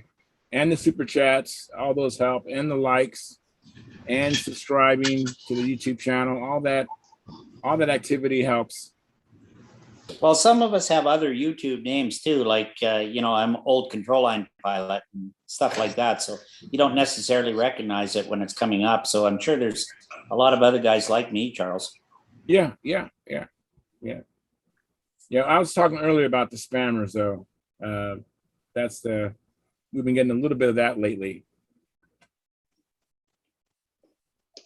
As long as we don't get helmet head again. Yeah, I agree. Yeah, I found out Tuesday, Samantha says that she watches, well, not watches, but she turns on the YouTube channel all the time when she's doing stuff for background noise. And I said to her, oh, so me and my friends are background noise to you? I wouldn't be surprised if we're background noise for a lot of people. But if you hear something, then you kind of perk up and listen. Then you go back down to it's just background noise. And then I have a friend who told me he does that. He says, "Yeah, Charles, I'll listen to the show, and if I hear something that's interesting, I'll get excited and listen, and I'll just go back until you say something interesting." So. Hey, speaking of your daughter, by the way, with that, I wished her a happy birthday and then asked her to come out to the contest with you. She told me she's going to be in college at that time. Yeah. So good for her. Congratulations. That's great for her. She's got 1 year to go. So, wonderful. Boy, time flies. Well, hopefully, I told her, and then as I can say to you now, hopefully we see you out here. Yeah, I got to see if I can work it out. I'm supposed to be in Florida at my uncle's. I told him I'd come down there and help him and stuff. It's nicer over here. Do some stuff, and we'll see if I can change some times and stuff like that. But it's so darn humid out there. Yeah. Sorry. Oh, but I got Samantha really good on her birthday, because you guys know I talked, somebody about getting her that tablet. Well, when you order it for school, they send you a free pair of earbuds instead of giving you a discount for students or whatever. So I got the earbuds along with the tablet. So I wrapped up the earbuds, and I knew she already had some. And I told her, I said, man, I think I got the perfect present for you this year. And I was talking it all up. So when she opens up her present, she opens up the earbuds, and she's just standing there looking at them. And she's like, oh, thank you and stuff, And I'm just looking at this expression on her face. And I'm like, well, what's wrong? Don't seem so excited. And she says, well, I already had some. And I said, you did? Oh my God. I said, I hope you don't have one of these. And I opened the cupboard door and pulled out the tablet and handed it to her. Nice. She's like, oh my God. She's so happy then. She goes, I didn't know what to say. I didn't want to hurt your feelings that I already had these. Nice. And then did you send the tablet to the repair store after she whooped you with it? Or But she said, oh man, did you get me good? She was laughing then about it, but I said, yeah. Speaking of which, you guys going to make it to Detroit in 2 weeks? Bobby's contest? I hope so. She was talking about it on her birthday, trying to see where time's going, but she'll be back in school and doesn't know about homework and all that kind of stuff. She goes, man, she goes, a lot of times that first week they just blast you with a couple chapters to read and stuff like that. So okay. Is that What contest is this in 2 weeks? Detroit. Up in Detroit. Oh, okay. Then we Oh, got he said Bobby's contest. And I Yeah, said, Bob "Doggone, I thought-" yeah, the other Bobby, Bob McDonald. Bob McDonald. Oh yeah, okay. Up in Detroit. So Then the weekend after that is Christian Modelers. yeah, FCM is the weekend after. Yeah, maybe next year I can make all these contests, but not this year. Anyone coming out to that Knights Joust event in August? And Depends on what California does. I'm planning on it. I need to register for it. I haven't registered for it, but I've been working on my Red Strega, Stephen, and so I'm hoping to that'd be my warm-up contest. Yeah. So I'm looking forward. Hopefully, we get some good competition in advance, so we can kind of see what something to get started on at the end of the year. Just something to get started. I'm looking forward to it. Yeah, I got it in the plans to go. You gonna have an airplane you can warm up with, Charles? Yes, yeah, I will.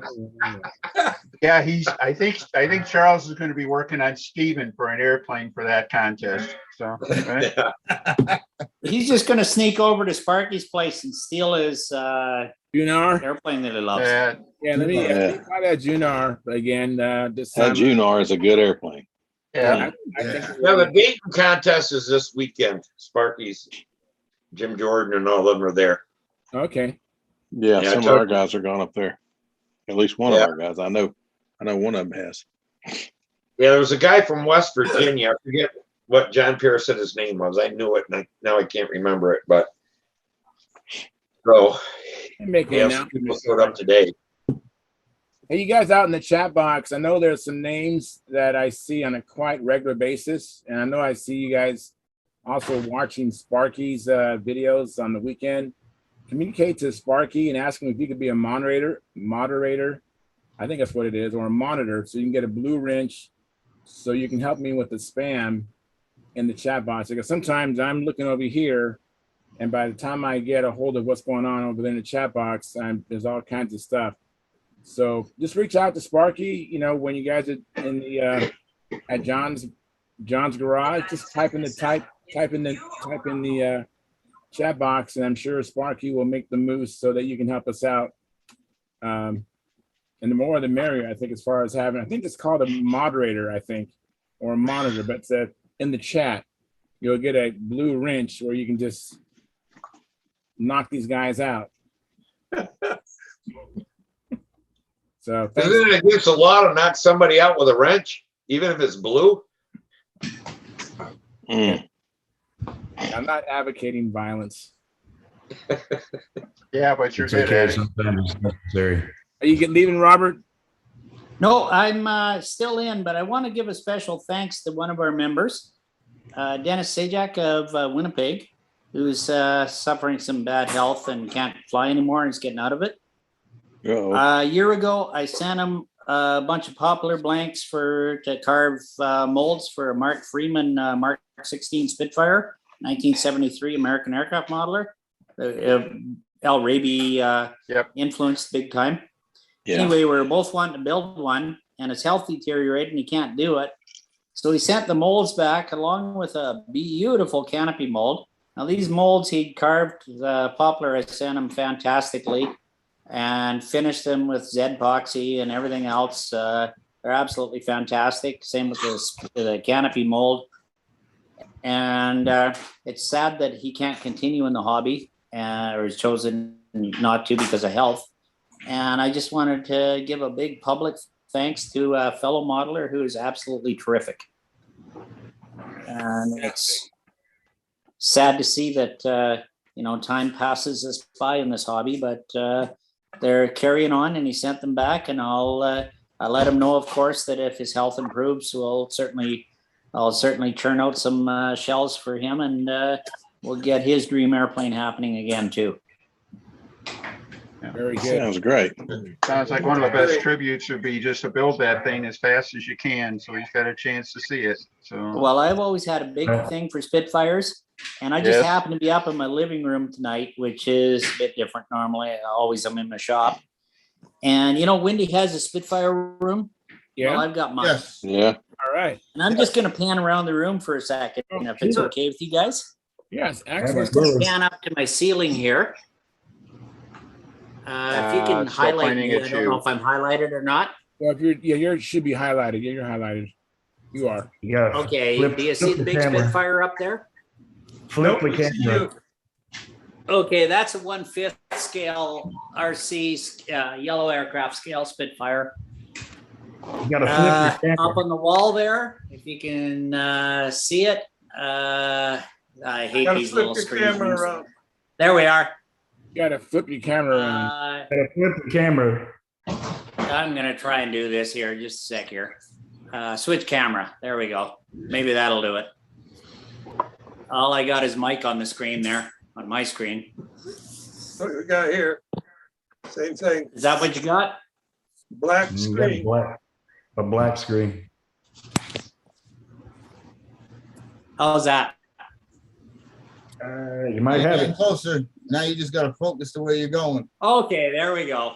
I'm an amateur, come on, give me a break. Okay, on this wall. Oh, yeah. That's an old Sterling Spitfire.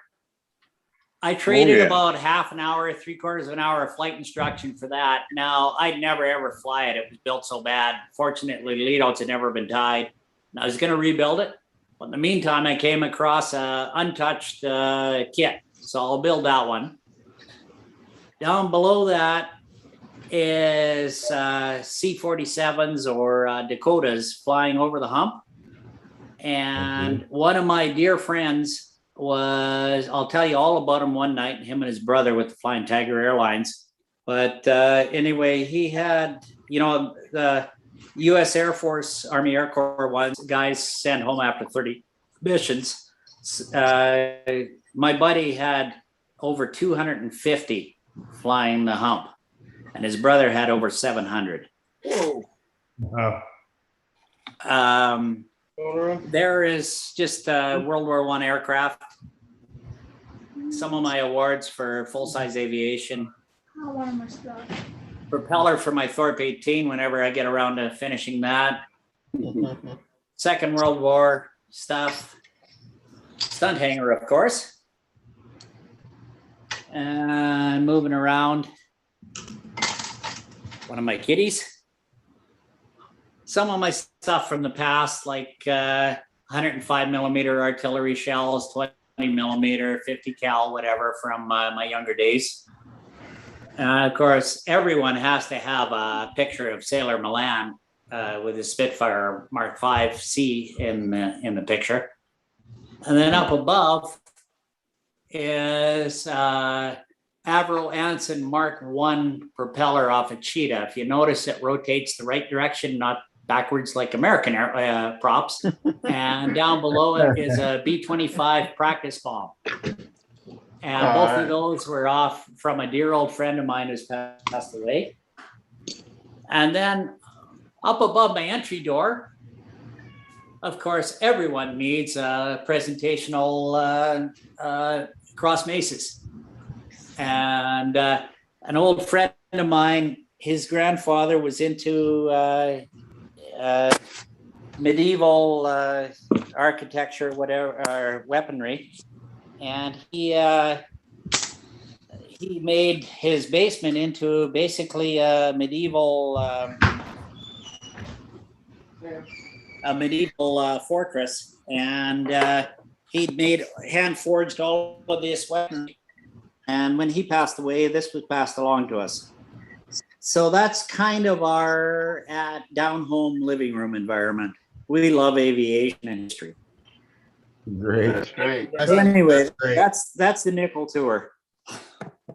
I've got in other rooms all kinds of other aviation, including hand paintings for commemorating Battle of Britain from an old friend of ours, and this and that. But yeah, we eat, live, breathe flying. That's right. And Harleys. Fantastic. Hey, So thank you very much. I'll quit monopolizing here and let you guys get back to business. That matters. Hey, Howard, thanks for coming in, Howard. I see you in here. That's great. Did you get some flying in before you came into the show? No, I got some napping in. I could Well, use you're that flying myself. in your nap, I right? was up a lot. Dreaming about it.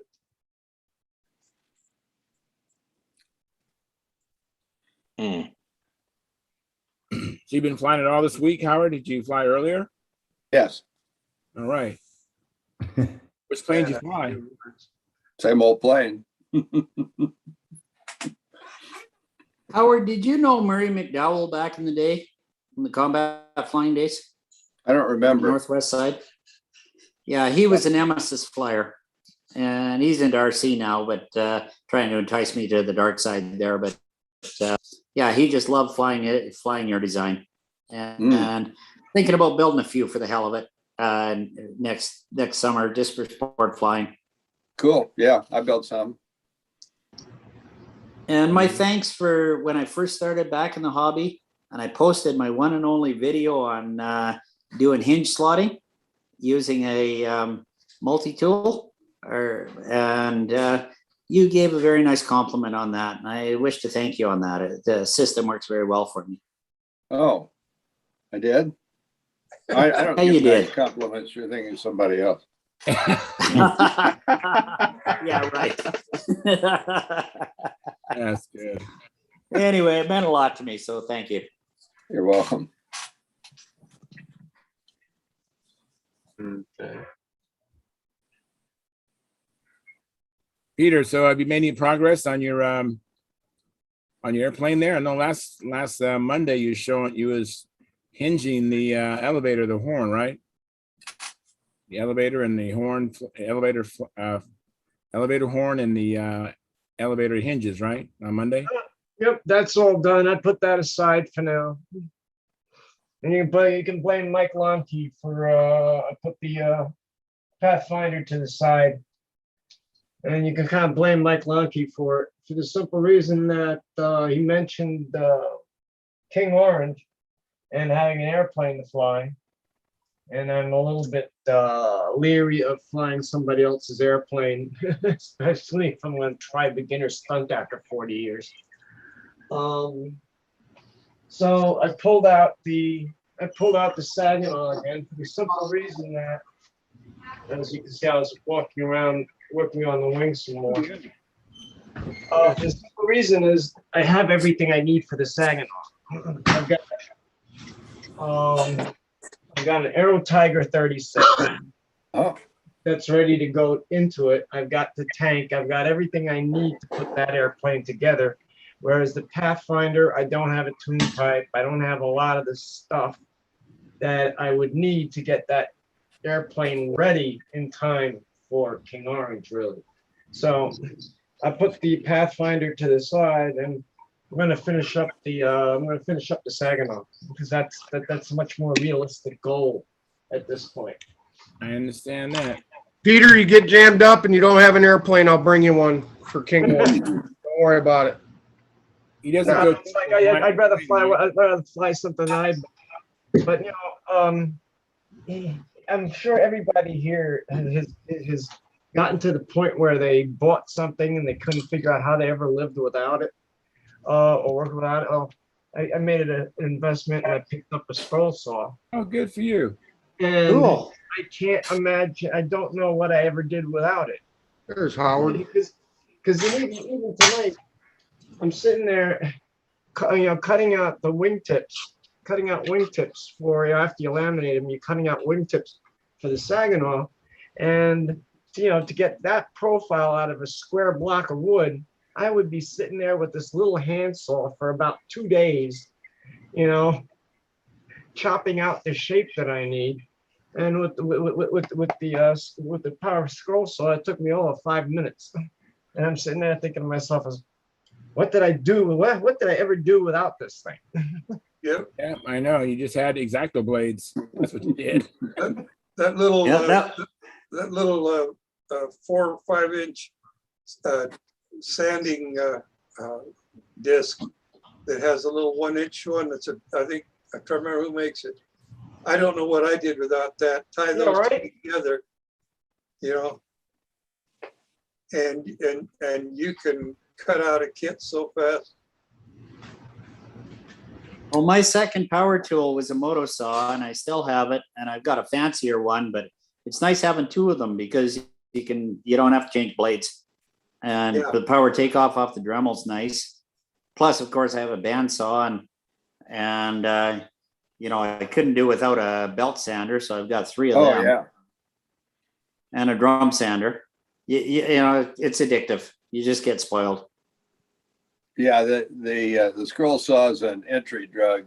Then you get a bandsaw, and then it's a laser cutter.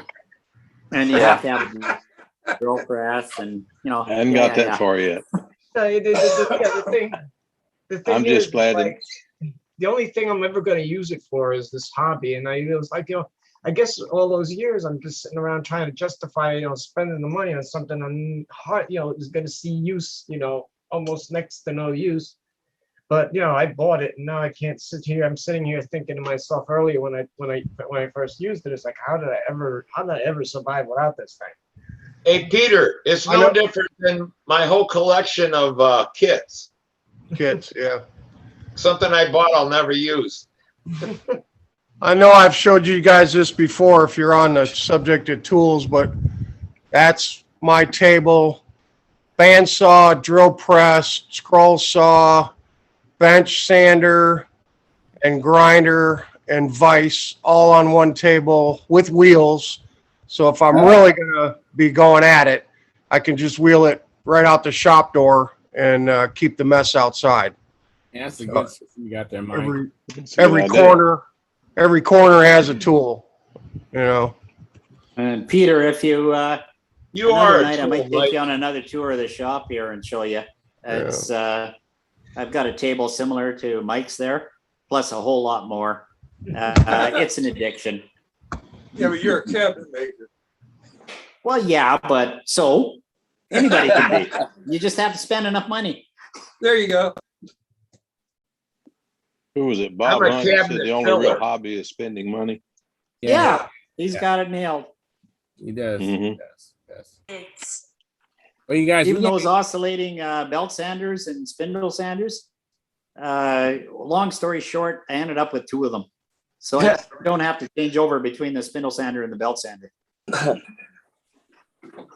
Oh, my I'm latest glad to know toy there's is that- people. Go ahead. I was gonna say my latest toy is I got one of those multi-tools, the vibrating head that cuts. Yeah. Oh my gosh. So what's your wife And, think of that? I think I barely scratched the surface of what it'll do, and what it'll do so far is an awful lot of fun. So, but yeah, it does things that you just can't do gracefully with anything else. So. Oh, you know what? I use that's mine. what you guys are talking about, using a multi-tool to do this stuff. I got a Leatherman that's considered a multi-tool, and I'm like, Yeah, that's true. you guys are using damn Leathermans to build on your metals? No, ours Oh, plug hell in. yeah. Where are you at, Mike? Or Steve?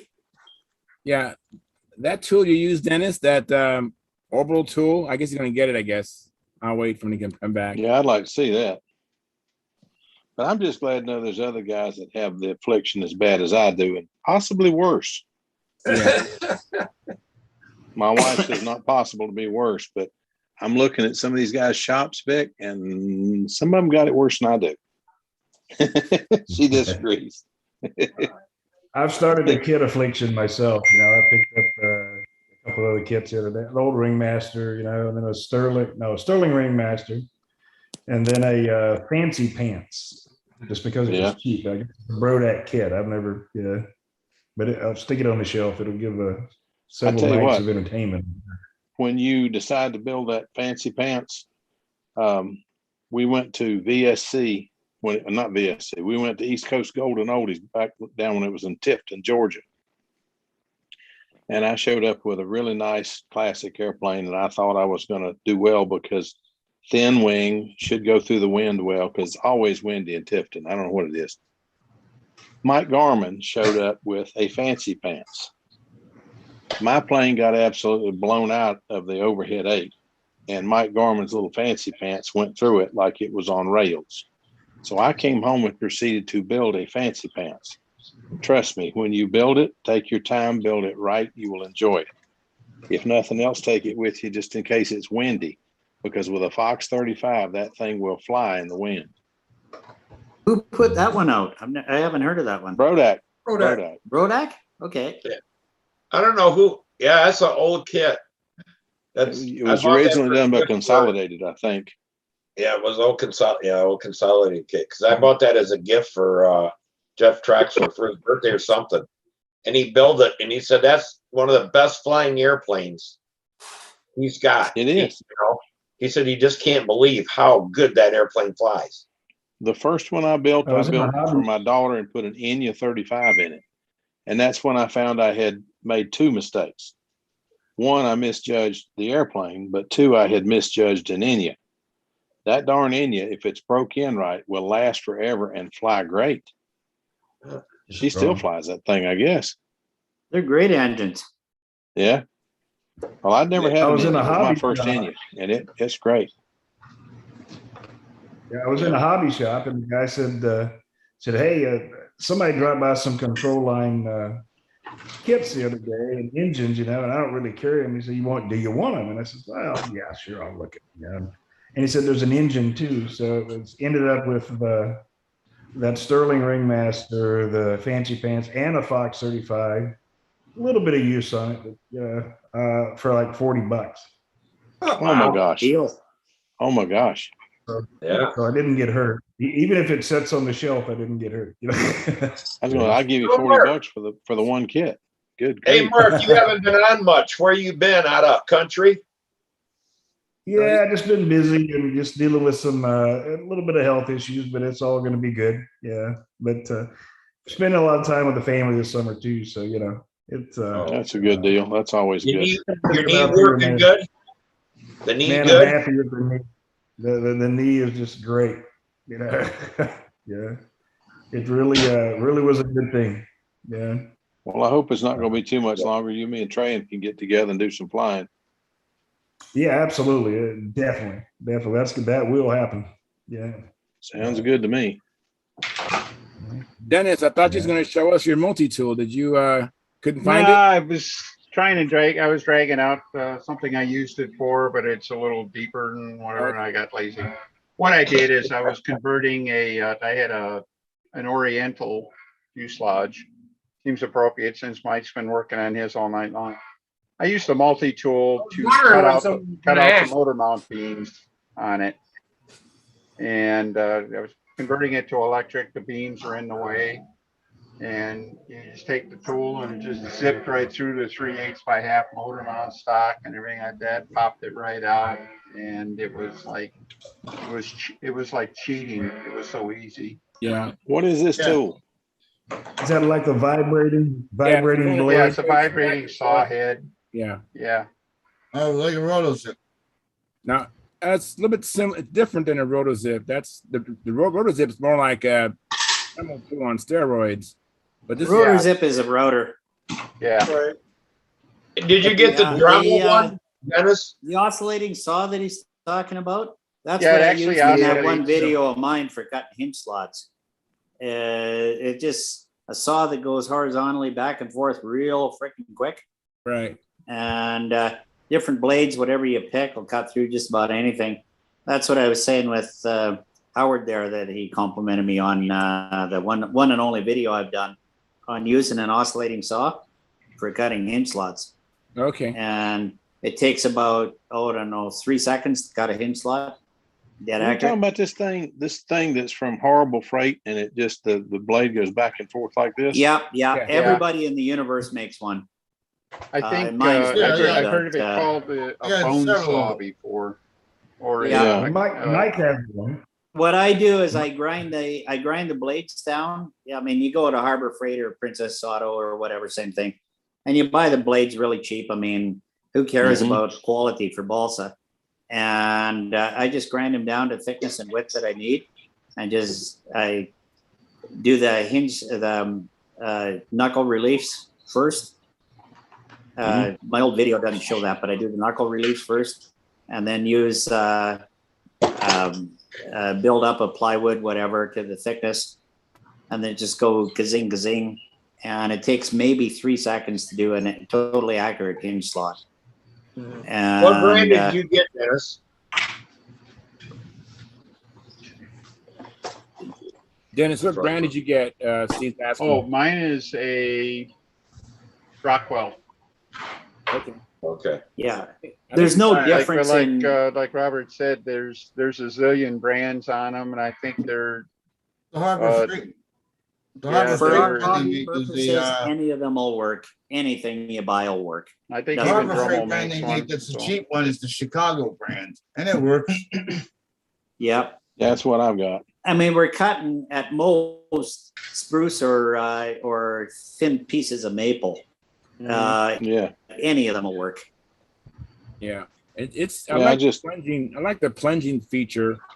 Because that on a profile, if I wanted to move the engine back, it was easy to plunge the balsa between the engine bearers with that tool, much quicker than me using the X-Acto knife or anything else. It just plunges, go down, and remove that material, and it's really nice. So I really like that tool for mostly for plunging operations.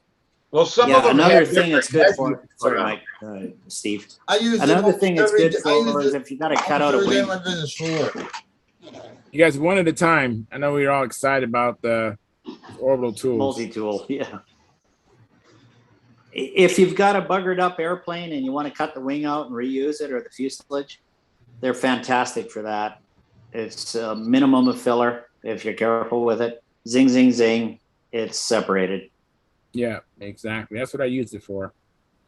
Stephen, what was you going to say, Stephen?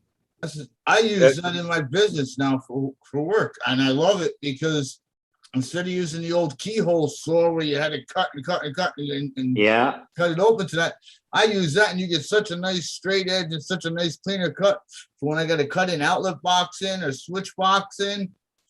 Beautiful, and it just works amazing, and it's quick, and it's clean. And even if you have to chip away, if you come a little close to the studs, you just grind them right out and get yourself a nice clean fit. They work excellent. And if you really care, you can buy blades that are made for drywall or whatever.